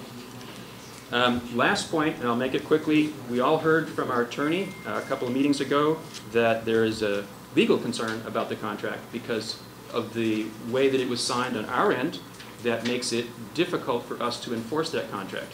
And that, as our attorney told us, we're at risk of our contractor walking away saying that contract's not valid. We don't want to allow them the opportunity to do that. I believe they're ethical, intelligent people, and I believe they're very responsible and would not do that. But it shouldn't rely on my understanding of their ethics and integrity. It should rely on the contract says it's their responsibility, and our contract is an enforceable contract. So that's the last point on that. Please turn the page. This is the table of contents of our current contract. It's the actual table of contents of the actual contract. You'll see I've circled the sections. General conditions, consulting, finance, HR. Can anyone raise their hand and tell me who's managing the clubhouse under this contract? You guys. Us guys. But is this a new contract? You are the clubhouse manager, right? We'll come to that. We'll come to that. So, under consulting, it says they may provide, on request, for an hourly fee. That's what most consulting is. Hey, I have a question. I'm going to call you. You either answer my question or you come do what it is I'm asking you to do. That's consulting. This doesn't provide for them having responsibility to manage the clubhouse. Please turn the page. Here's the section consulting, which is tab 2. This module, which is the consulting module, describes the consulting services that consortium, that's consortium, will deliver to client, that's us, upon client's designated board members' written or electronic media request. So if I send an email to them saying, please fix the roof, this says they got to fix the roof. But if I don't send them an email saying, please fix the roof, well, they might do it, but it's not a responsibility that they have. Please turn the page. This is under Human Resources, which is tab 4. Client, that's us, shall retain sufficient direction and control over the co-employees as is necessary to conduct our business. So whose responsibility is it to control the employees? Ours. And if our board doesn't do something, if we don't tell them, hey, go solve this issue, the contract says it's our fault. And if something is the board's fault, it becomes the association's fault. If there's money at issue, that's money out of my pocket, and Andy's pocket, and Pat's pocket, and Greg's pocket, and Larry's pocket, and everyone else's pocket. This should not be a contract that we like. I do not like this contract. Second paragraph. The lawyer said that wasn't a risk. Sorry? It's on video. The question that was asked to him was, have you discussed this risk or something to that effect? And No, actually, I asked the question, and the question was, does this contract pose any more risk than any other contract? Let's check the... Hold on, because this is on video, and he said no. The other thing that you got wrong that's also on video is the lawyer was asked, His words were not that he is aware of. the lawyer was asked about whether that contract was signed, and he did state, because the board voted 4-5, that it was. You said that now that he does have an issue, but in front of everybody, and again on video, he said he didn't. So are you being told something behind the scenes that we're Well, not? I'm referring to what he mentioned in the March 29 meeting, and he was sitting right about here where Larry's sitting. It was your issue, it was your concern about the co-employee. And then Well, when there- we addressed it to, I forgot his name now. Bruce. He said he did not believe there was any risk to the association for that. And he also said that he did We can check the believe video that it for was a those legal two meetings, contract. because the last two meetings are on video, and we can check that. The meeting before that, the March 29, was the one where he talked about the fact that it could potentially be not enforceable on our end because of the way it was signed. But I don't want to dwell on that issue because we got several others. I'll remember the co-employee that you had. Well, that was part of the concern, but I'm speaking much more broadly right now. Bruce addressed it twice, and he said, Phil and Okay, so moving on. The second paragraph. Client shall have sole and exclusive control over the day-to-day job duties of all co-employees, and consortium shall have no responsibilities with regard to the co-employees' performance of such day-to-day job duties. Does that scare anyone else? Yes. Yes. Yeah. Thank you. That's Okay, so moving on. That's a huge liability. That's liability. Right. Huge. So next page is just a signature page. There are also things, if you'd like to read more on that last page that I didn't highlight, feel free. So if you just... Please let me finish. Please let me finish. So this contract needs to be fixed. As I've said, I've already spoken with consortium. They have verbally provided, and I'm going to ask them again tonight, would they be interested in providing us a contract under which they take responsibility for managing things like the clubhouse? And this also includes CC&R enforcement. and those violations, the whole process. And someone asked earlier about would that come up. And yes, that is something that, in my personal opinion, should be something that the management company should do. Our past management companies both took responsibilities for it. Do I think their performance was good? No. But they took responsibility for doing it. We ought to have them take responsibility for it so that it can get done and it's not a email from a board member saying, hey, would you please do this? It should be something that's in the contract to provide. Well, responsibility. So hold on, please. So if you turn the next page, for the fix, I'm sorry, before we get there, I'd like to ask Adam and or Lori, would your firm be willing and interested to provide us a contract that is covering the other job duties as your responsibilities?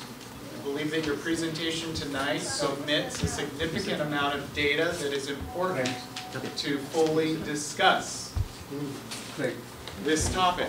I didn't come prepared for another sales pitch tonight, but I did come prepared for executive session, during which time I could explain the history of our relationship with Anatolia, which began by a request of the board to present a contract by which we would be available to provide accounting services and consulting services as needed to support the on-site management team. We provided two other options at that time. However, that was the direction that the board at the time selected. In response to the change in the board and understanding the need to continue on with many other things that are important and facing Anatolia, I attempted to explain to those who asked on the board that really all that's necessary to address this concern is a memorandum of understanding or a document or instruction from the board to delegate that authority to do the things, the full management that they're wanting today, and give us the instruction to do, I'm sorry, I was not ready to do this, and the instruction to carry out those actions and the authority to do that. We outlined a draft resolution for the board. We think it's important that we move, or we recommend to the board that we move towards using more resolutions that inform the members of the items facing the board, the conditions behind them, and what the proposed solution is in advance of the meeting. But we'll get there. I drafted in that form so that the board could have a discussion about it, which I believe was set for the first agenda item in executive session. Yes, that's right. I've had conversations with your attorney, Bruce, about the risks. We agree that no matter how this is shaped, there's going to be, if there's an event that occurs or a problem that arises, somehow the association and or the management company are going to be in the midst. We talked about risks relating to workman's comp. If your employees come onto our workers' comp, just like with any other management company, you become at risk for incidents that occur at other sites that are still under that same pool. So there are a lot of other considerations, including an indemnity clause that is normal in the management company agreements that provide indemnity for the management company in the event that something goes sideways and they're named in a lawsuit. Most management company agreements will require that the association hold harmless and defend the management agent for anything that arises unless they committed an act of gross negligence, which unfortunately the meeting was set on a date that Bruce could not attend and help us define some of those technical terms and clarify some of the questions that came up. So I do have a proposed solution that does not require going out and doing anything to the contract. We're open. If you would like us to provide an alternate contract, yes, we would provide you a differently worded contract. However, there would need to be additional protections in there for us as a part of that, just like any other management company would do. In the end, I believe that the solution we're proposing is risk neutral in that it may change how a risk occurs or how a potential loss could occur, but in the end, the outcome would be very similar. Okay. So, yes, thank you. However, there's a lot more to this story that, and I don't believe a whole new contract is necessary at this time. Okay, thank you. So folks, let me finish, please. Thank you very much, Adam. I really appreciate that. We're looking forward to that. Yeah, I think that deserves some. Thank you. As he mentioned, Bruce indicated he was not able to be here tonight, but Bruce has said he will be in attendance at our next board meeting, which is scheduled 1 week from tonight. 1 week from tonight. It's May 10th. It's already on the website, so it'll be a Thursday night. And he will be attendant. He has told me that he's committing to attending at that meeting, so we can ask all the questions that we want to ask for our attorney. That allows us to move as quickly as possible, because that's in 1 week from tonight, because we really need to get closure on these issues. I really believe we have significant risks here that we need to address. We need to have whatever debates we want to have about them and get solutions put together. I've also been asked a number of times about construction. Hey, what's going on with the construction? We heard it was on, we heard it was off, we heard we were getting $3 million, and we heard we weren't. What's going on? The last thing we've heard, and I want to emphasize this, is to our knowledge, there is no contract. We cannot find and have not found any contract that's been signed. I've also gotten repeated verbals from Rex DiMartini of Gordian Group that there is no signed contract for construction. We believe that there was an application that the association prior board completed, an application to join the National Joint Powers Association for the purpose of obtaining certain pricing on some contracts. We've not been able to locate that. We're pursuing getting that application / contract from I have it in my office right now. Thank you. Okay, perfect. All right, so that's news. Thank you. So I guess we have that. However, that is only joining an association for the purpose of obtaining pricing. That is not a construction contract.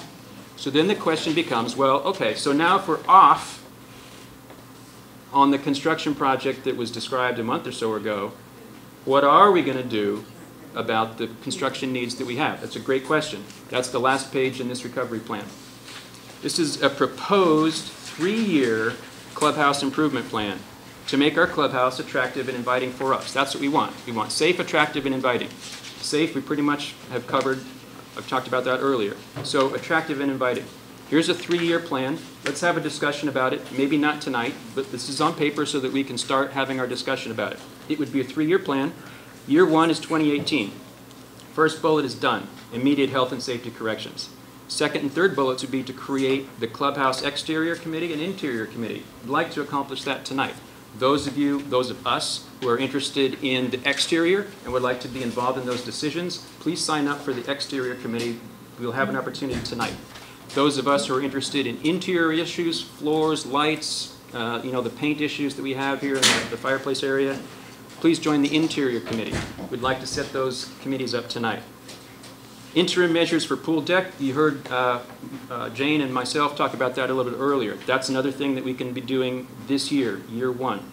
Identify the highest priority fixes in the desired budget range and listen to input from all neighbors. Sometimes that takes a little while. I understand it takes a little while, but in the end we get what we're all looking for, not just what 5 or 10 or 15 people wanted to do.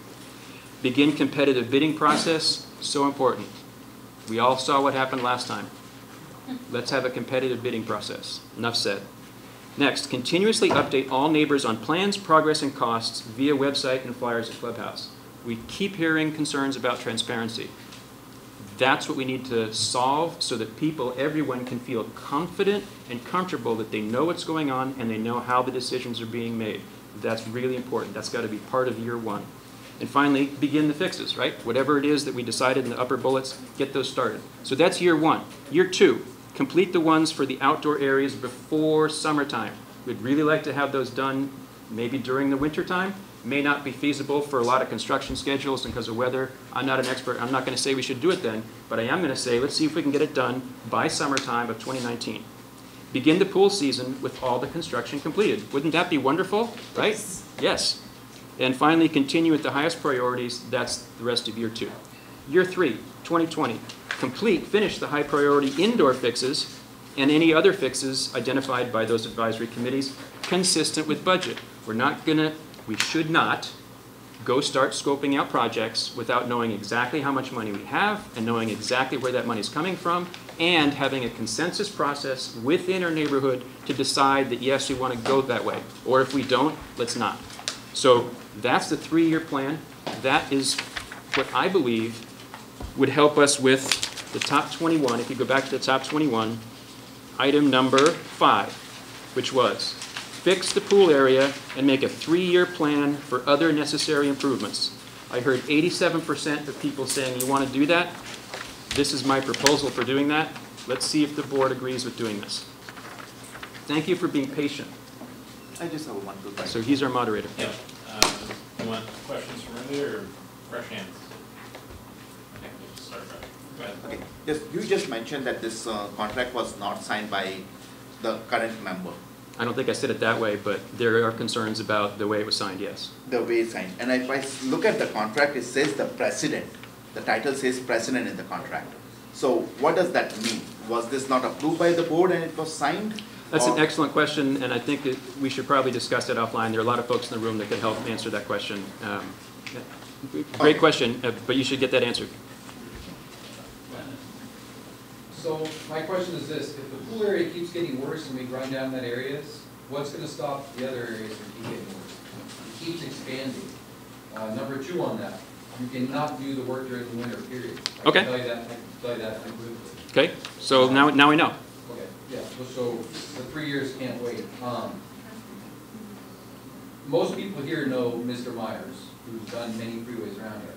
I specifically had his chief operations officer over here with me, and I have it right in text to show anybody, who said the only fix for that area is to completely remove it and replace it. I think what I just heard is Todd's volunteering for this exterior committee. What was that? I think I'm just hearing Todd volunteering for the exterior committee. No, I just want to clarify so many mistakes on here that weren't researched before they were put down on paper. Well, so it can't we be need done. your expertise. It's going to be done. It has to be done during the summer, or you're going to run a risk of having to redo it again in 5 years.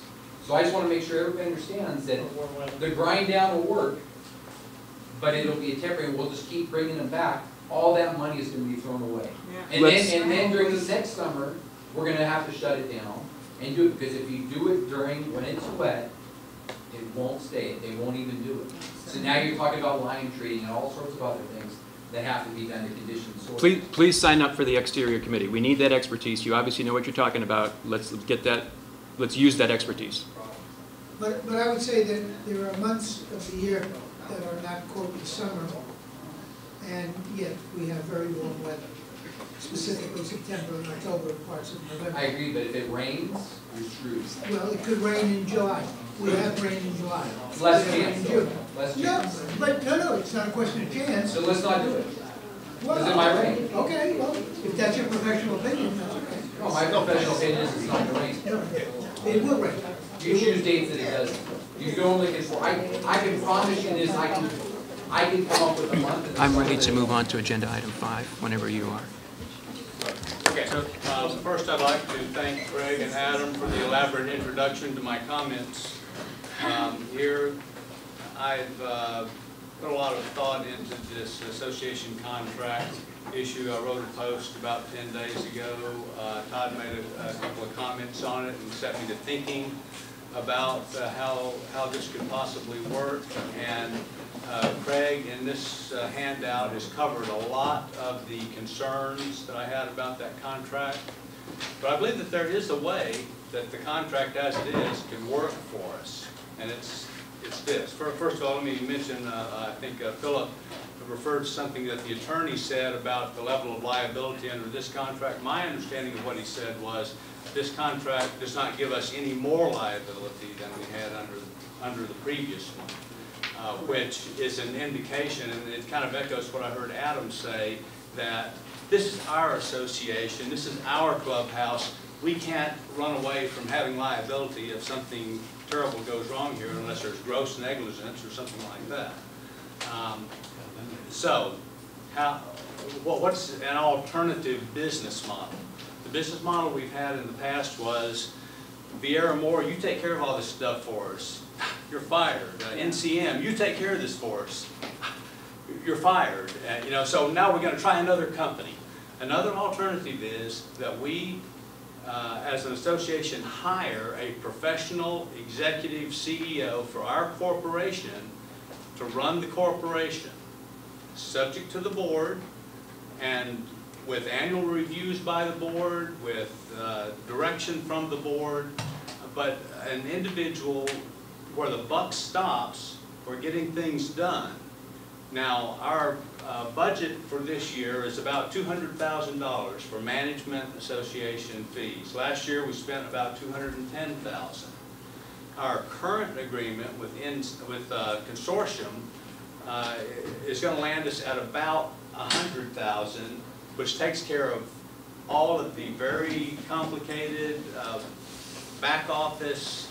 Not all of it's complicated, but some of it is. The back office duties, the accounting duties, some HR work, as well as some additional consulting on community association management. With the difference between what we pay them and what we would expect to pay for a full service contract, we could have our own person, our own man or woman in here as a CEO, using them as a resource, continuing the contract that we currently have, but somebody that would answer to us, not some management company that, now we're going to have to fire another management company because we don't like their manager. Thank you. Thank you, Gary. And I bring that up not to try to provoke discussion. There's so much on the agenda to move on, but just to ask the board to consider that as an alternate business model. Absolutely. Excellent points. Thank you, Gary.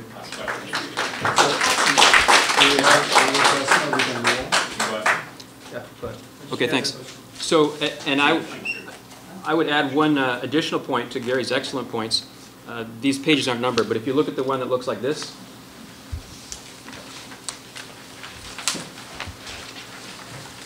it says, for the fix, is there price competition available?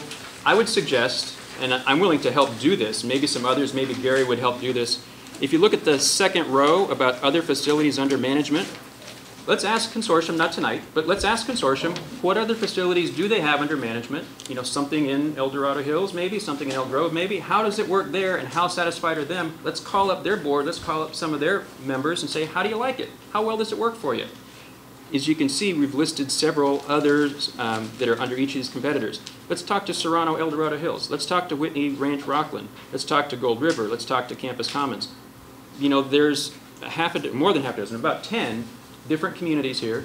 Let's talk to them. If someone would like to volunteer to call consortium, some of these other companies that are listed here, talk to the board members, talk about what model works. Hey, you've been in place for a lot of years. I bet, I'm just going to pick one in random. Wexford, Granite Bay. I bet they're not brand new. I bet they've been around for a few years. I bet they've had their share of issues. Let's talk to them. Let's ask them. How pleased are you with the model that you have? Their model happens to be with this competitor, the Management Trust. Let's talk to Whitney Ranch Rockland. How do you like your model with First Service Residential? And that could help answer the questions that we're talking about, and Gary's bringing up great ideas. I would like to say that I'm familiar already with one of these others. Okay. And I'm extremely satisfied. Okay. And one of the reasons I'd like to review some other competitors and have others review competitors is, no offense, they were selected by the previous board. Yes, they were. And we've all had issues with what the previous board did. And we've all had concerns who was involved with other names and with, you know, past histories with them. I don't know if there's any past history with any of the previous board members with consortium, but I think we're entitled to view other competitors to see what else is out there, and also to satisfy ourselves that maybe there's nothing that they're connected in any way with the previous board.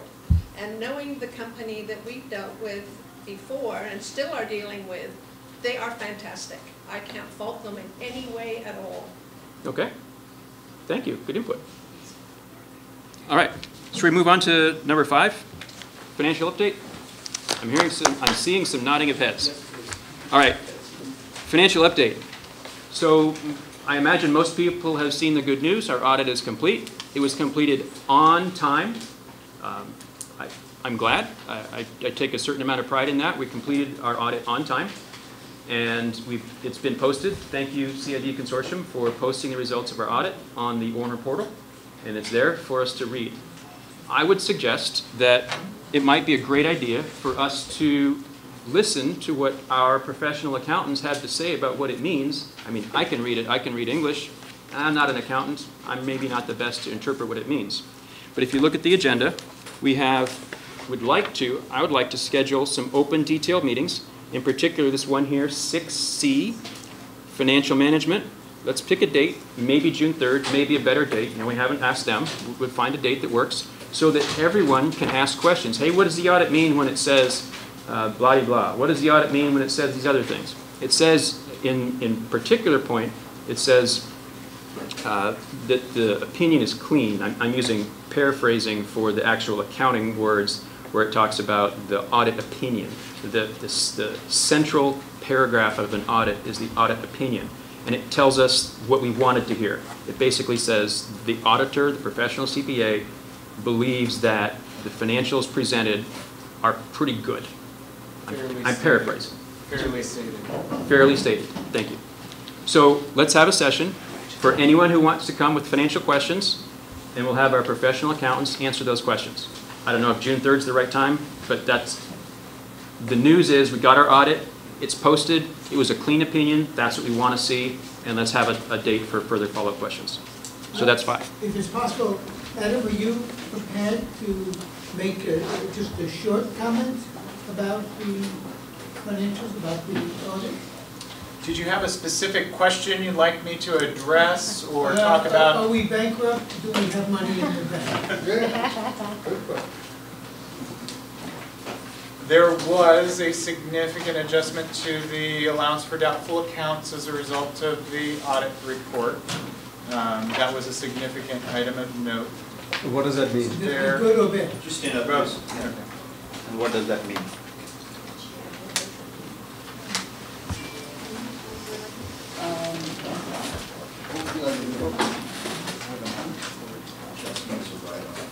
In there.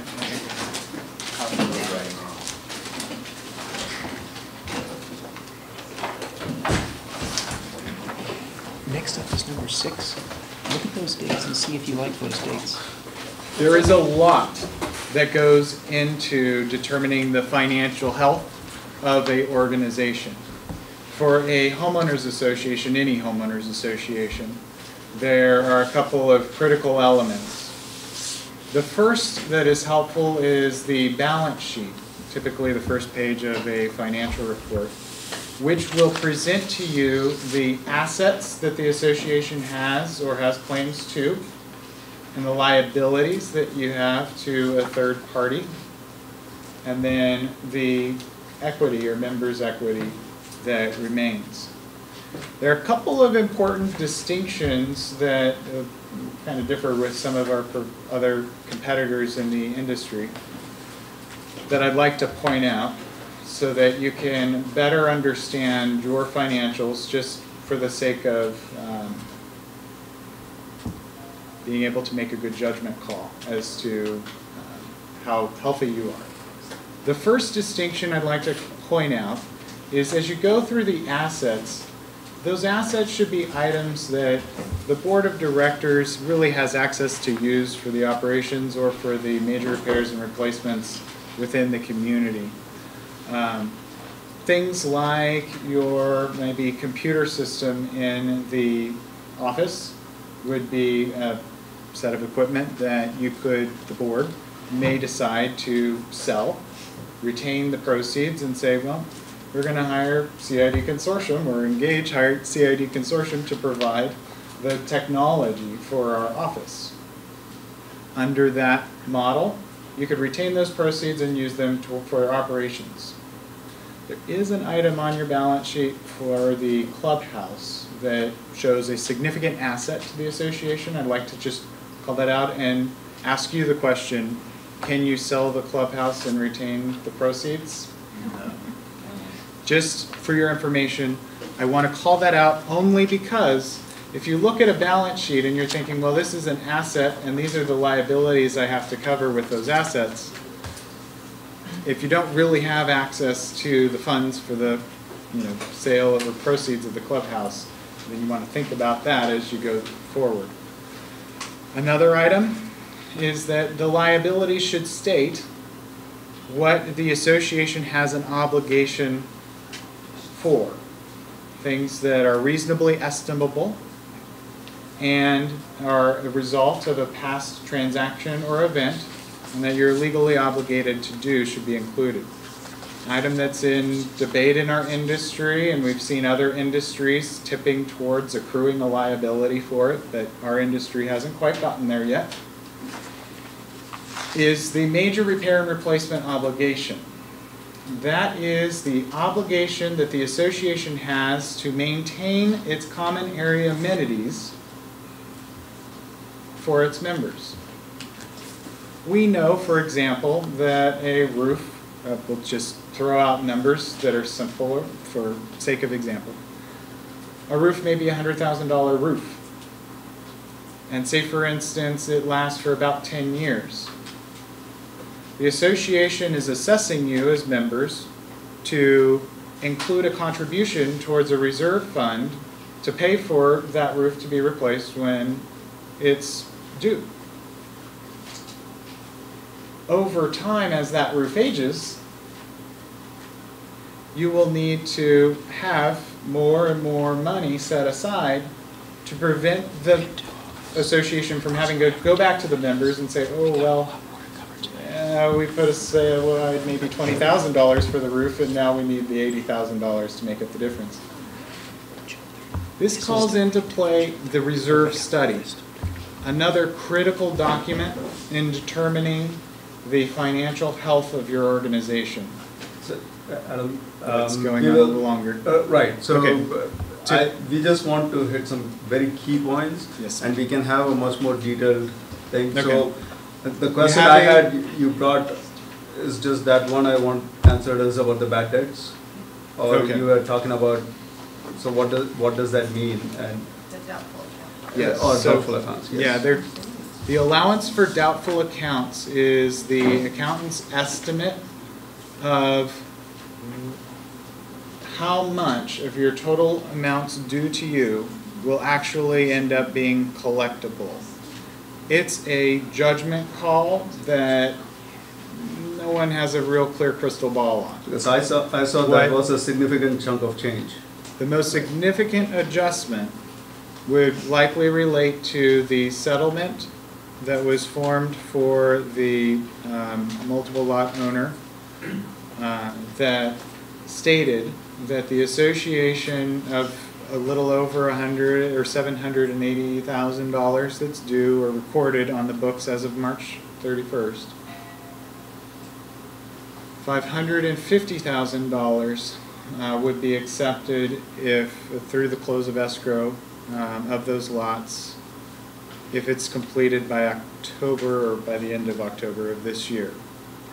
That amount goes up to $750,000 in the event that it's extended for another year, and then it goes in default. So the attorney could probably speak better to the terms of that. That's fine. It is likely that the majority of the adjustment for that allowance for doubtful accounts was to increase the allowance that offsets the balance on the balance sheet to account for those. Okay. There's a question that I triggered. Is it a quick question? So that we can... Well, it all specifically relates to this. First of all, the $550,000. You'll note if you've got it in front of you. I know most of you don't, but the balance in accounts receivable is $588,000. So that is 90%. That's almost all made up of that $550,000. A question that I have, and I don't know how much information you've had access to from last year, Adam.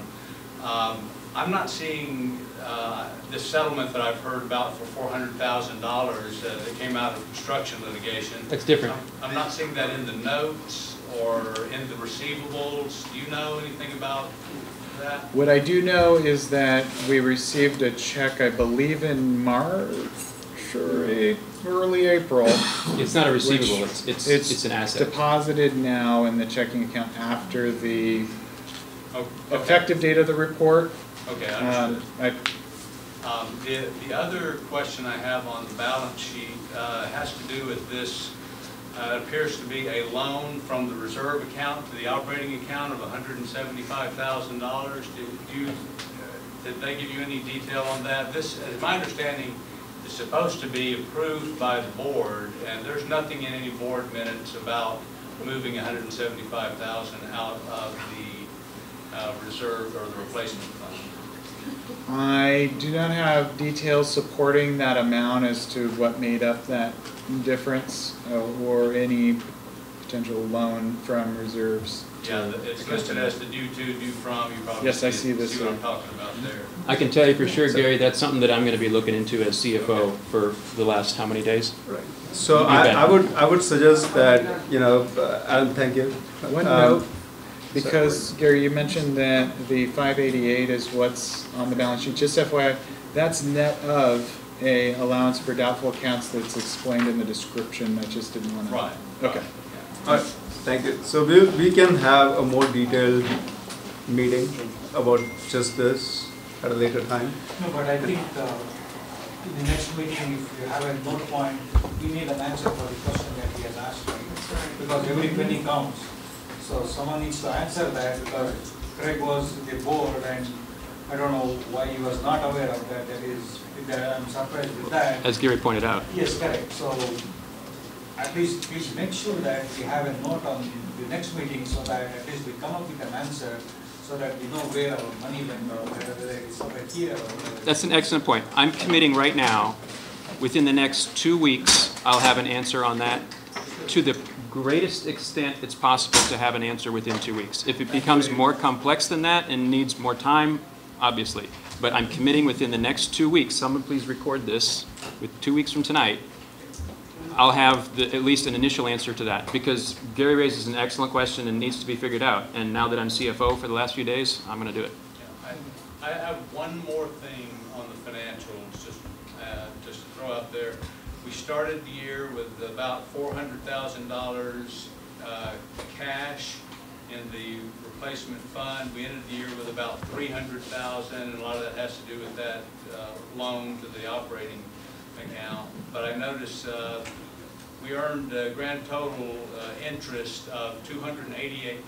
That I'm not sure what. Do we have an investment policy, and what's the status of investing money, even in CDs, to get more than 0.01%?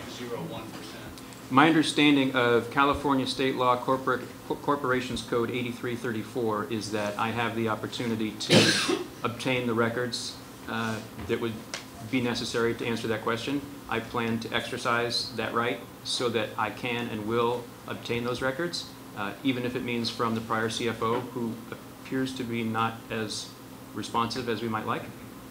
But it is a state law, and I will do everything I can to uphold that state law as CFO to answer this and many other similar questions. Thank you. But we should be having access to those emails, right? Bruce is going to be here next week. That's a question for Bruce. Okay, we got lots more, so let's go quickly. The settlement of 550K is till December 31st of 2017. If that is the case, are we able to collect for the past 3 years from that multi-lot owner, or if that will continue again for the next 7 months? If I'm, it says they're paying. They're paying. Yeah, does that answer your question? Yeah, if they're paying, because if they are not paid till October, you said that will go up to 720s. So well, according to the court order, the 550 is not due till October, but that's a different question from the continuing monthly payments, which he is current on. Wasn't the original amount due in the 900 range, though? This is a great topic for us to explore more when we get to the financial management that we do need to have, and we're suggesting June 3rd for this, but there are a lot of really good questions, and several days into being CFO, I'm taking the responsibility to get to the bottom of them. Okay, so that was number 5, agenda item 5, and I did commit to 2 weeks on that particular answer. Number 6 is schedule of open detailed meetings. We've heard tonight lots of questions about the clubhouse. We've heard lots of questions, well, a few questions about CC&R enforcement. Seems to be fairly light for tonight, but other nights there have been a lot of questions about that. We're hearing a lot about financial management. We've heard a little bit about the maintenance manual for the clubhouse. And we've heard from Greg quite a bit about Villas landscaping. Would people like to have dedicated, focused sessions on these? Maybe by show of hands. Who likes the idea? Okay. All right, looks like enough. Shall we get that on the calendar? Yes, so the only thing is, I'm not too sure about all the dates. So we can definitely pen that in, but tentatively, if that is okay. Me too. Can I make a recommendation on that? Sure. Can we set up an email, like a batch email where, because I know some people are saying that they weren't getting these, and some people on Facebook, some people on Nextdoor. So Would it be simpler just to have like a batch email that everybody gets an email? So do you want to take that? There's a whole group of stupid laws that I was talking about the other day that prohibits us from doing certain things. You know, because some of you don't know this. I can't talk to Amar out of school. I can't talk to Craig. We can only talk about baseball scores. Well, your dog can talk to his dog. They could, but the problem is we can't put all the dogs on the same email list. It's sort of an issue. So, she wants to. Two of my other houses that I own are in HOAs and I can get emails. And they don't state everybody's email address on it. It's just, it's. No, not from that standpoint, but from the standpoint of sharing some information. So she has. The law is that if people put in writing that they want all notices for the HOA to come in email, then you can absolutely have it via email. So you just need to have it in writing. There is on the portal, if you're on the portal, it has an opt-in for that on there, so you can go on the portal and say you want email communication. So would we get like these notices sent to us automatically? As long as the board wants the agendas posted on the document center of the owner portal. If somebody asks for personal email. If you want any notices sent to you personally, and you put that in writing that you do, then you get that. Can you just have something in writing, we just sign each box, whoever wants to sign up? We can do that. You can either go on the portal, or we could have it in the office if they want it. It's easy for us to do if we have your email, so. Okay, would you ask me? So Craig, as long as we have it's that. 9 o'clock. I would love to stay, but, yeah. Before you go, Philip, before you go. But I do have a question for Adam. Please, folks, I've got about 20 of these statement of interest for any of these 5 committees. So on agenda item 7, I'm going to put these by the exits. Please take one with you when you go, and please get it back to us if you'd like to join any of these committees. That's what used to be the Inspections Committee, the Architectural Control Committee, the 2 new ones, Clubhouse Remodel Interior and Clubhouse Exterior, are in Villas Landscaping. So, Craig, before we go that, so are we tentatively marking these? Your president. So can we tentatively, and subject to change, if you guys want it earlier or on a different day, maybe you can make that suggestion, but can we put this on the calendars tentatively? Is everyone okay with that? The 6th isn't enough time to have it in 4 days, so that one's too soon. Okay. Well, we have the May 10th meeting, so maybe that's what's clicking. So maybe what we can do is we can finalize this on May 10th. Yeah. Hey, Craig? The So- May 6th, did you really mean May 10th? No, I meant May 6th because that May 10th is an actual board meeting. May 6th would be a Sunday to allow people to come talk about clubhouse things. On May 10th, can we finalize these dates? So that will give people some time to like clear up their calendars or whatnot. That's To okay, finalize this. but so you're meaning that this May 6th thing is not a board meeting? None of these are board meetings. These are just no, they're not board meetings. They're just open, detailed, just discussions. Let's talk about finance. Let's talk about clubhouse. Kind of, Mark, what we were talking about maybe doing tonight. Right. So. So, did everybody hear that? No. Okay, so what Craig is saying that these dates on here are not board meeting dates. We do have a board meeting set for next Thursday, the 10th, but these are informational meetings, conversations, so that we can just have conversation about this stuff. And so the first next one would be the 6th, which is Sunday, It's right? coming Sunday. Sunday. All these are on Sundays. Sundays, okay. So that's what these would be. And if anybody would like to attend, you could, feel free to attend. Just to clarify, didn't you guys agree to move up the villas? Because right now you have the villas at the end, but I thought earlier you agreed to move up the villas. Well, we did. We already spoke about it. And we addressed, so Greg, we did. Yeah, pretty much. Like I said, I wanted to address that. Yeah, you're fine. Yes. Okay. Thank you. I appreciate that thought. Okay. So volunteer opportunities, Craig is handing out. Yep. And if, just one quick thought on that is if there is any new committee or, that people have suggestions on, maybe they can put that in there. Okay. So that form doesn't say how to get it back to us. Maybe just stick it in the suggestion box. That's a good way to do it.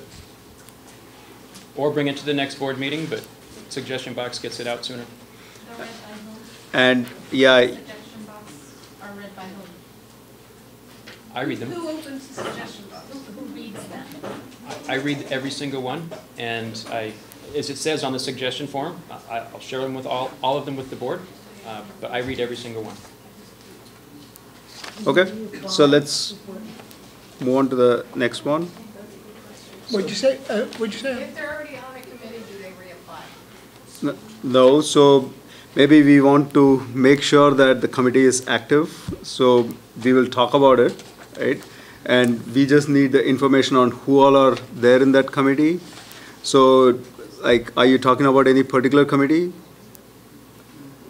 In particular, I'm talking about ACC. About That's already, ACC. That's already a standing committee. Right. And if you already have like a functioning committee, I mean, you can continue your business as usual, right? Yeah, absolutely. Yeah, you don't have to reapply. Right. You're good. And these committees, just a quick question, these committees, once they kind of are found, we need to approve them as a board? We do need to approve them as a board. So A, B, and C already exist. D and E, we would need to approve as a board. And I'll probably make that motion tonight. Okay. And any other, if they bring it? Any other would have to. Okay, all right. In fact, I'll make the motion right now. I make a motion that we, the board, right now, create a new clubhouse remodel/interior committee. I second the motion. I said. I beat you. So say, all those in favor say aye. All those in favor say aye. Aye. Aye. Now ask for any opposed. Say, are there any opposed? Are You'd say, I make a motion that we create a new clubhouse exterior. So, I create a motion? I make a motion. I make a motion to create a new clubhouse exterior committee. I second. Everyone in favor, say aye. Aye. Aye. Anyone opposed? No. The motion carries. All right, congratulations, Amar. My first motion. All right. You have a question? Yes. So I want to definitely add that. Yeah, go for it. You want to make that motion too?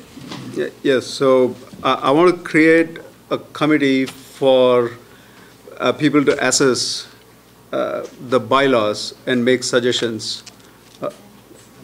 Say that you're making a motion. No, I'm making a motion to create a committee to assess our bylaws. I second it.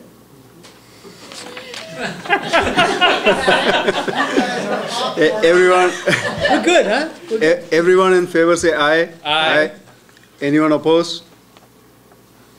Okay, the motion passes. Carries. Carries. All right. Can we Good add it job. to this form, bylaws? Write it in. Write it in. Okay, thank you. Okay, next is Anatolia website authorization. I suggest we skip that one. We're running out of time here. Yes. End of mortgage party plans. Let's come back to Yeah, that. we'll use that interest from $288. Yeah.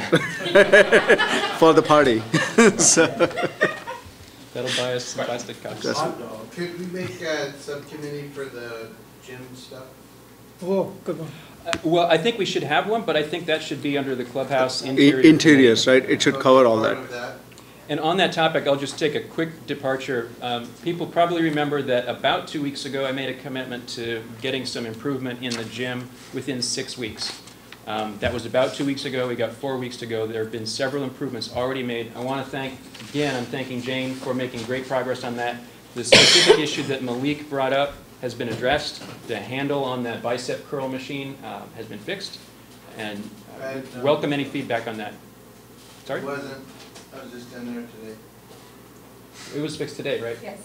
Oh, was today? Yes. Were you here early? And the broken TV? The broken, I wasn't aware of a broken. And TV's broken and. Well, I was just talking about the specific thing that Malik brought up, which was that handle. There's been like Right, and as I said, out of order thing. right, so there are several things that are needing addressed, and a couple of them haven't addressed, and I said we'd get progress in 6 weeks, and we're getting progress after 2. But absolutely, there's more to be done. Hi, Larry Oakley. Congratulations on the progress. The 6 weeks, it's kind of like 2 weeks down, so that's 2 weeks in, 4 weeks to go. 4 to go, we got more to do. The equipment that we have now, is that equipment that we're leasing, or do we have a vendor? Do we have a contract with the vendor that services? Those are great questions. I might suggest that those are good questions to bring into this interior committee, but just a quick answer. The reason I'm asking them at this point is because of a little transparency for us all, because you were kind of cryptic 6 weeks ago, wait until 6 weeks. Okay, well, and then it's like, what are we expecting? It almost sounds like something's already been done, it's already been determined, there's some, or at least there's money put aside for it, or are you going to work with the vendor that you have now, or get rid of all this stuff? Do we own this? I don't know. So, thank you for bringing it up. My intention was not to be cryptic. My intention was to make a promise that there would be progress. At the time I said that, I was not with enough detailed knowledge and information to know exactly what progress to promise, but I wanted to make sure that there was a commitment that within 6 weeks something would be done, specifically on the items he brought up, which was that handle on the bicep curl machine. That's been done today. It was taken care of. Thank you again, Jane. And I'm for sure going to make sure that we get more things done within the rest of that 6 week period. What is it, equipment? What is? Can I just make, Yeah. Maybe if you can't say, I mean. I can make a couple of comments on that, because I've been working with our vendor, Excel Fitness. They've been here and taking care of all of our gym equipment since day one. They actually helped set up the gym and bring in all the equipment. So I've been going on a basis with them, and we went through a couple of days ago and walked through all of the machines to see what needed to be done and how we needed to proceed. I've already started to go get bids on replacing the treadmills, because they are basically, it's a 7-year lifespan, and they've been alive for 12 years. I guess I'm asking, do we own that? We do own all the equipment in there. But the thing about owning the equipment, that means that that equipment is also in the reserve study. So we can look into that, and I've looked at that. I'm sorry. No. I've gone through and seen what is set aside in the reserve study for each of these pieces of equipment. I've only got one bid on replacing some of this equipment, and those prices already are falling in line with what the reserve study is saying the replacement value is. But I will be going and looking at least getting the 2 more bids, so we have the 3 competitive bids. I guess I asked too many questions. My main question is, are we buying our equipment or are we leasing our equipment? Right now, we've been buying our equipment. What are we doing like in this next 6 weeks that is supposed to? I'm getting, right now, I'm getting proposals to buy.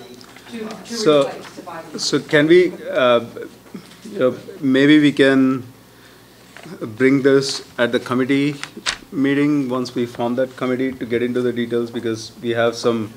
I would like to be involved in that, because there's Michelle. What's your name on that? The classes, and she wants some extra equipment for the evening classes that she does. And I don't know if she's talked to Michelle that there's needs for additional equipment. Yeah, Michelle has not come to me yet, but if you talk to Michelle. Yeah. So anybody. Malik and I have been looking at these things, and there's, because usually when you lease something, the lease is either 2, 5, or 7 years, and after that, you own the equipment. And the maintenance, there's usually a maintenance, and some companies charge like $400 to $500 a year, and they come out at least 2 times a year, but they'll be out at any other time. The company we use now, it takes several months, weeks for them to come out. I showed them torn stuff. I told Anthony about it. Anthony contacted them. 6 weeks later, they came and finally repaired stuff. Can I make a comment on that? Wasn't the company's fault. It's getting the information to the company that the problems were there. I've been dealing with the company now since I was here in February.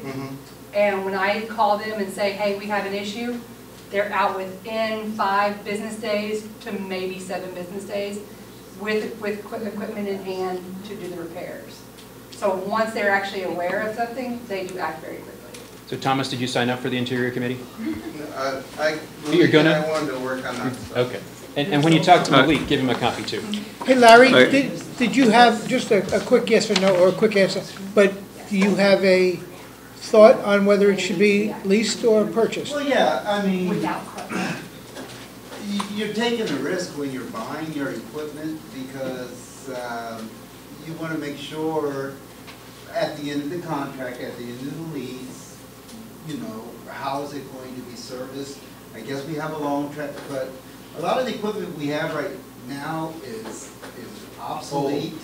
It's not even in gyms. And the way vendors are operating nowadays, it might be really a more sleeker, a more effective and efficient process to look at bidding this stuff out, doing whatever, and bringing someone in that can make this a top-notch place. Lease it all.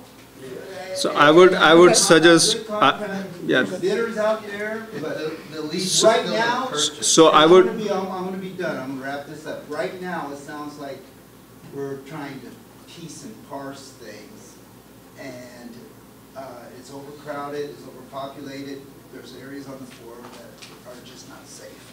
Well, those are excellent points, and I do hope you sign up for the Interior Committee. I'll speak for myself. I'm not intending to piecemeal. I heard Malik say that there was a piece of equipment that was broken, and I wanted to make a commitment to him to get it fixed.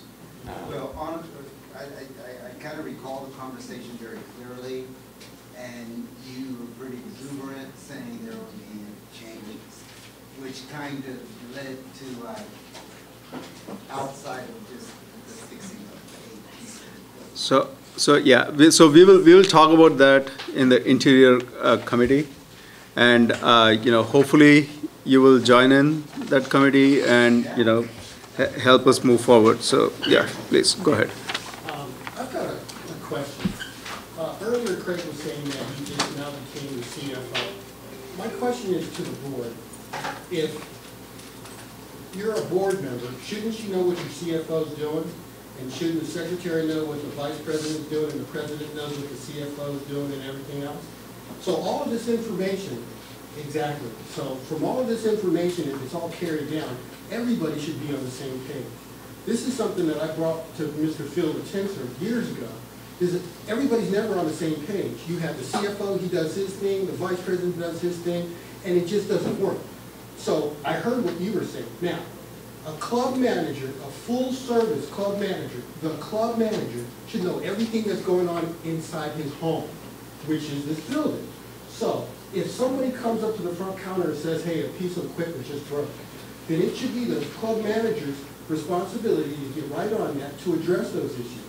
Those issues is what we had with NCM got dropped all the time. But now we're talking about having full service again, but the question is they didn't take care of it then. So you have to look at the whole responsibility saying, okay, well, if I need the board's approval, then it's an automatic emergency call, get the stuff fixed, because it becomes a liability and a safety issue. So my question is I'm hearing something that Craig said earlier, is there continuity all the way through the board that everybody knows exactly what everybody's doing, like this 125,000? I'm just leaving it out.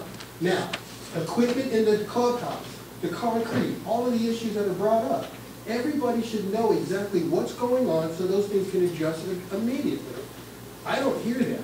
Because if you're asking for a full service, your clubhouse manager should know when a filter needs to be replaced, when the bulbs go out, he should know, he or she should know everything that's going on. When the plumbing's backed up, who's the call? You got to make this manual. I'm just saying, but it doesn't sound like this is it. This is something that truly needs to be addressed because it hasn't been happening in the past. Okay. So when you Yes. say a full service, make sure that the clubhouse manager is right there and they understand that everything that's going on in this clubhouse can be addressed in an emergency. I completely agree with you, Greg.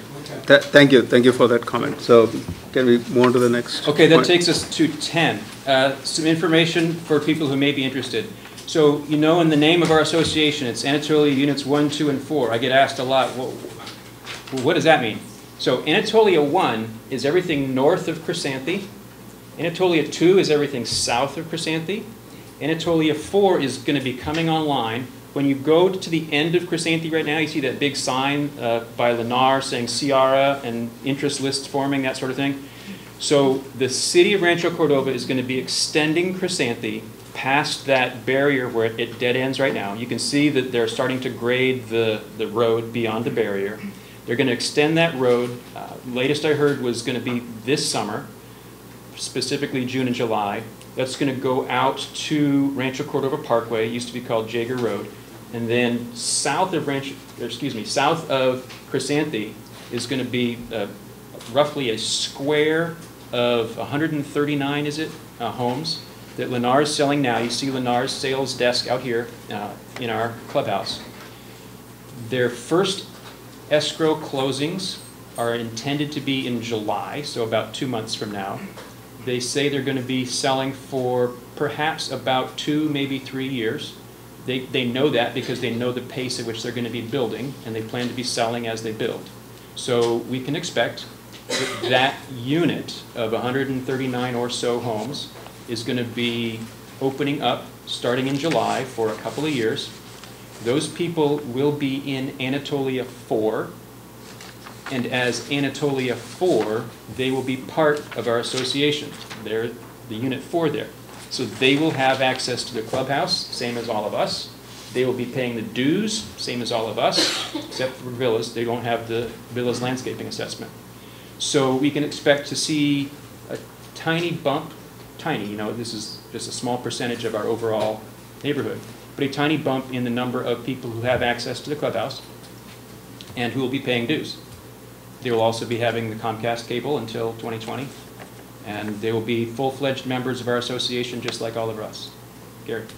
I just have the answer to a trivia question people might be interested in. I know I've seen this on documents, I can't cite where, but what we now call Cavallo Ranch, at one time had a label of Anatolia 3. Yes, it did. That's the missing number. Yes, it did. Oh, thank you. Yep, you're right.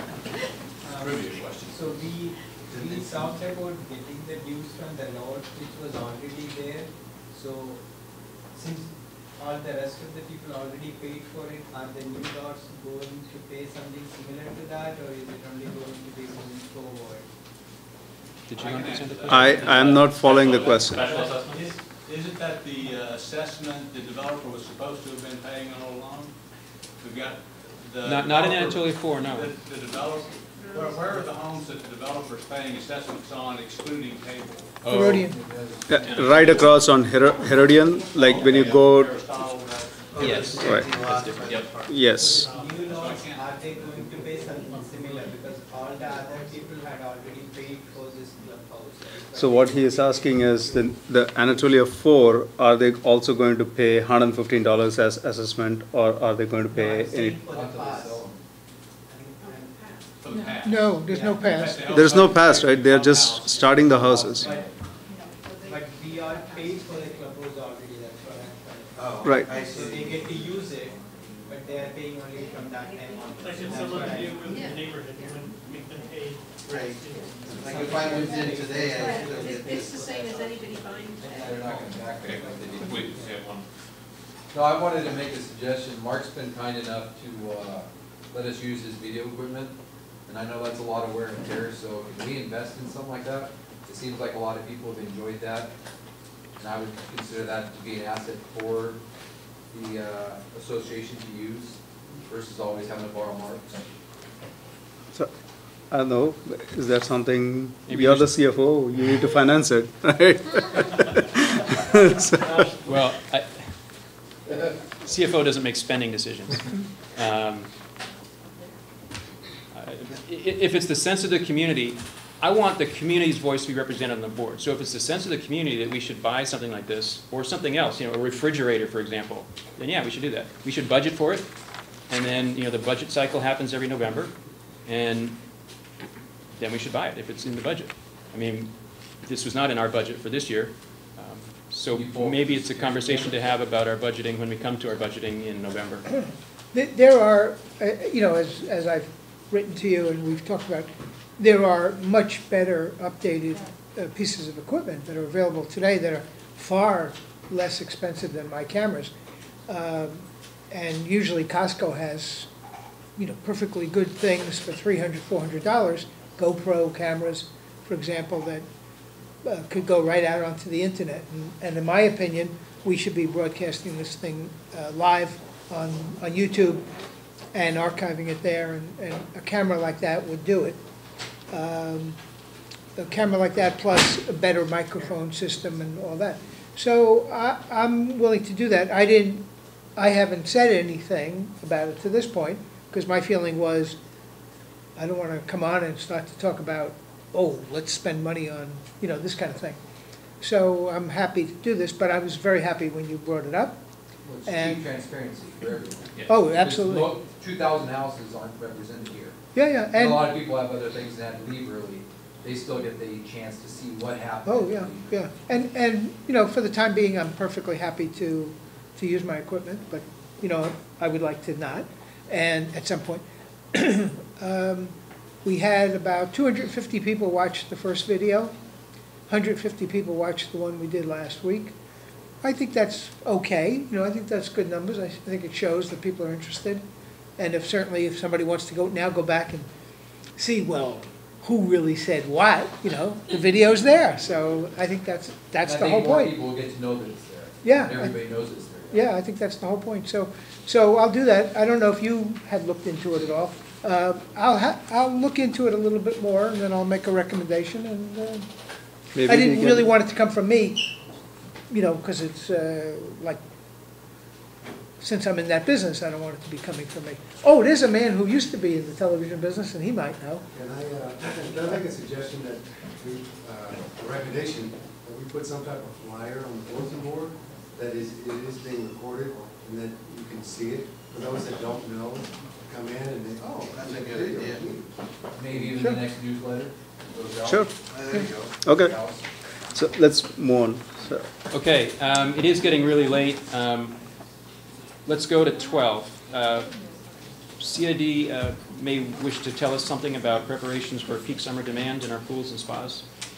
Yeah, I was hopeful that Jane would still be here for that part. She's letting the team know that it's okay to go so that she can close up the clubhouse for us. If you'd like to trade the order and go to 14 the, first. The information that we have to share is that Memorial Day is near, at which time the pools will be, the heaters will be activated, and we are hopeful that the board will release a hiring freeze in the executive session so that Jane can proceed to hire team members and train them for the pool season.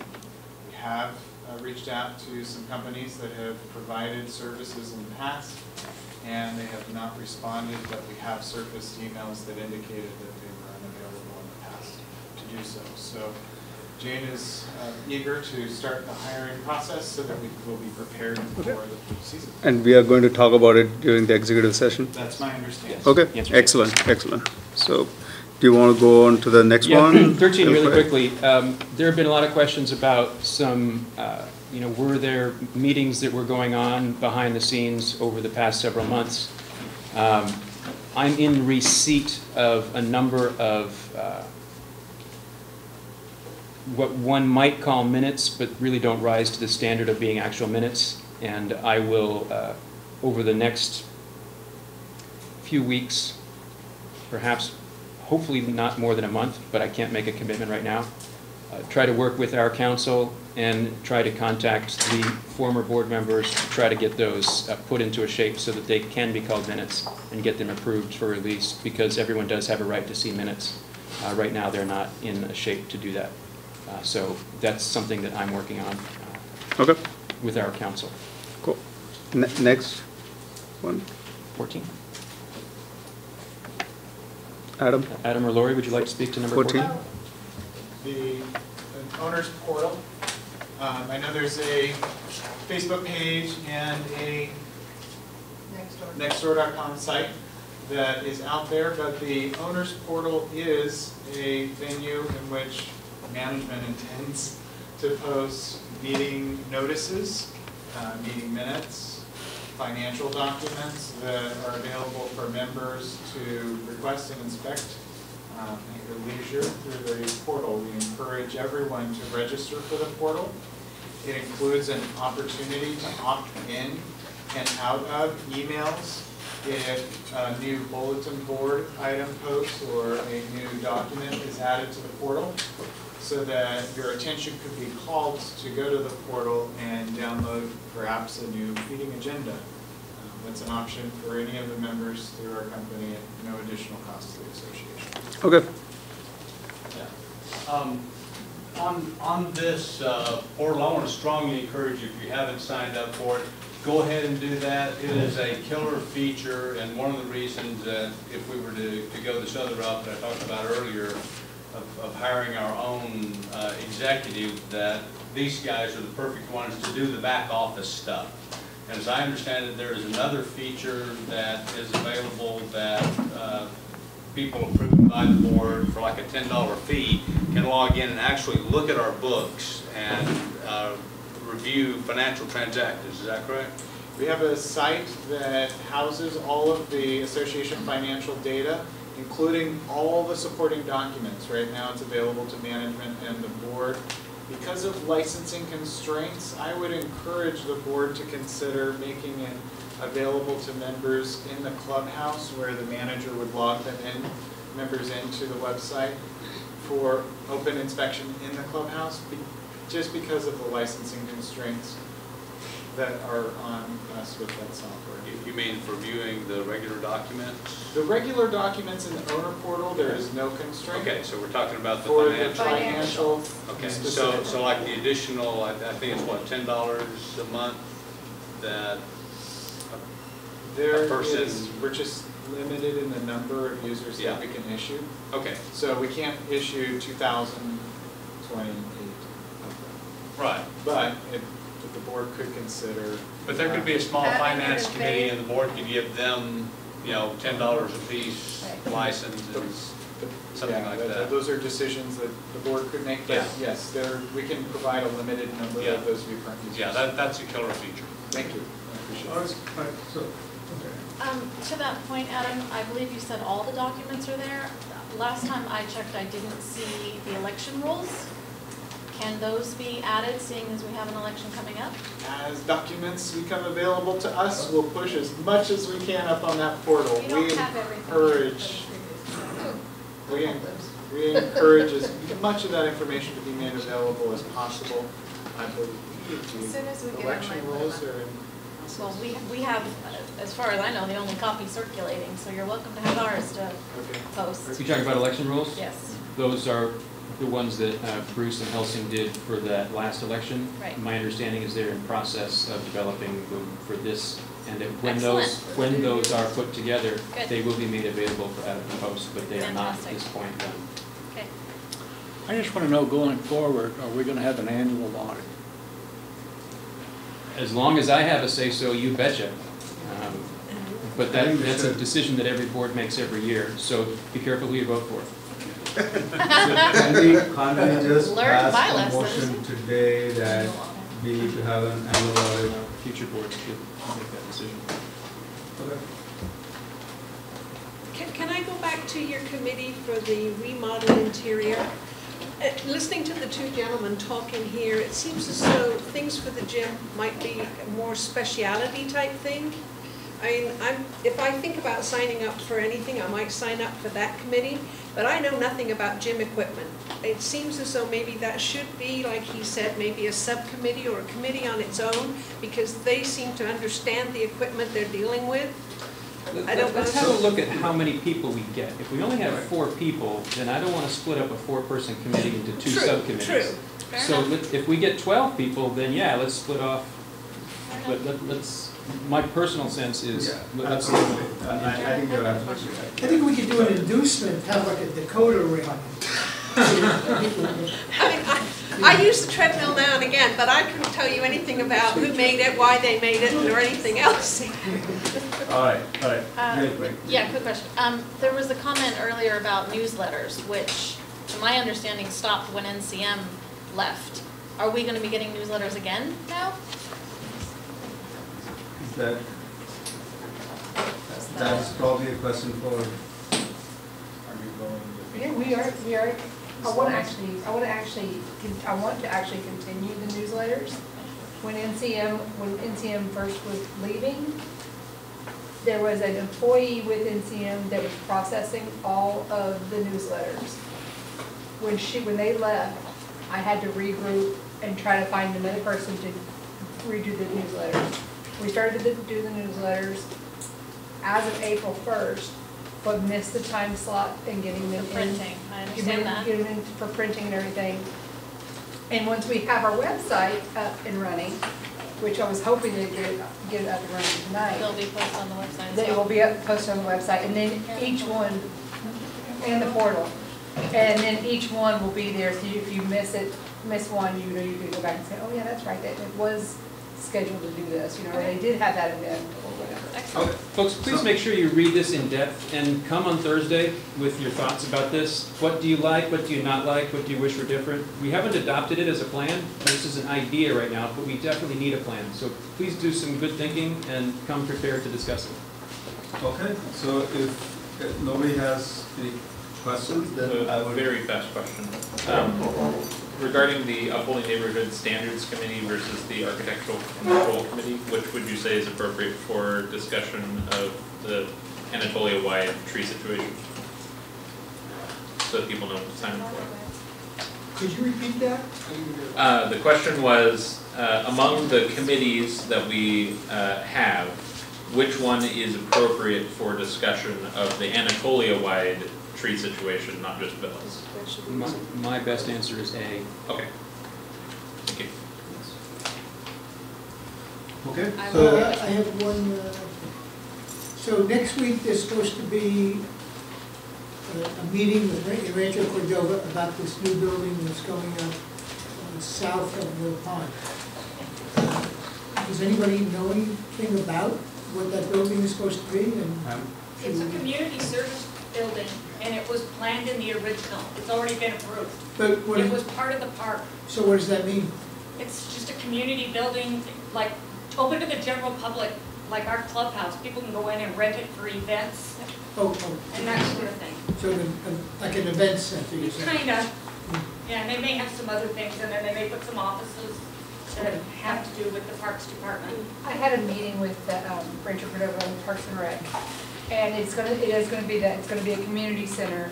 They're looking to put things to complement what we're doing and not repeat what we're doing.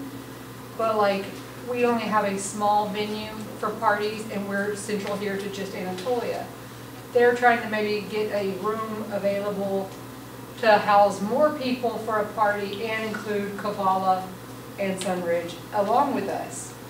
And anyway, that's what the meeting on the 9th is about. They want as many people to come out there to give their opinions or give their input, what you would like to see at this new community center that maybe you're not getting here, or maybe that we can't give you here. that they might be able to communicate that. Should we have some kind of an official position, or just wait to see what they say? Well, no, go to the meeting on the 9th and hear what everybody's saying and give your own input. Okay. Now, on that score, Pam, I think it was you, somebody from Rancho Cordova Services had a question because we have to hire some goats. So, Yes. So I want to be on that committee personally, but if I can, I don't know if the board member can. But is there any discussion that we should have about goats? Anybody know goats? Anything special? I think we have to have I goats, see blank don't we? stairs up there playing. I was out walking my dog, and there was this notice posted over by the pond on phosphorus to abate weeds. And it said it has to be done by May 10th to avoid fines and penalties. To do what, sorry? To avoid fines and No, no, penalties. what was the previous thing that you said? Notice to remove weeds. Weeds? It's a weed abatement for fire protection. Yeah. So I called and I spoke to the gentleman who signed the letter, who was less than helpful, and ultimately said, well, let me speak to your supervisor. And I spoke to Ryan Taylor, who heads up the Neighborhood Services Division. Of Sac Metro Fire? Of, Rancho no, Cordova. he's from the city of Rancho Cordova. The city, okay. Sac Metro no longer does this, the city does. Okay, city. Yeah, pretty much, that's what it is. And we were talking, and I had told him there had been a change in our board, and he specifically requested that somebody be in touch with him because he was working on some code cases with Casey, and one of them involved an area by the bridge that we are responsible for, and it has to have the weeds taken down, and the only way that it can be done is by bringing goats in, because it's part of the protected wetlands It's so great. and stuff. But apparently there's more than one issue he was working with Casey on. In fact, he asked me if I knew what happened to Casey. No, it did happen. All right. So I did call him, I did put a call into him, but he didn't call me back, and I left my phone number twice. That's because the goats ate it. I guess I'll hear from him tomorrow. All right, so can we adjourn this? So what do I do? Just say what Just say. Okay, so we are adjourned, and we'll start the executive session now. May 10th, folks, May 10th. And May 9th for the clubhouse. Stay for that.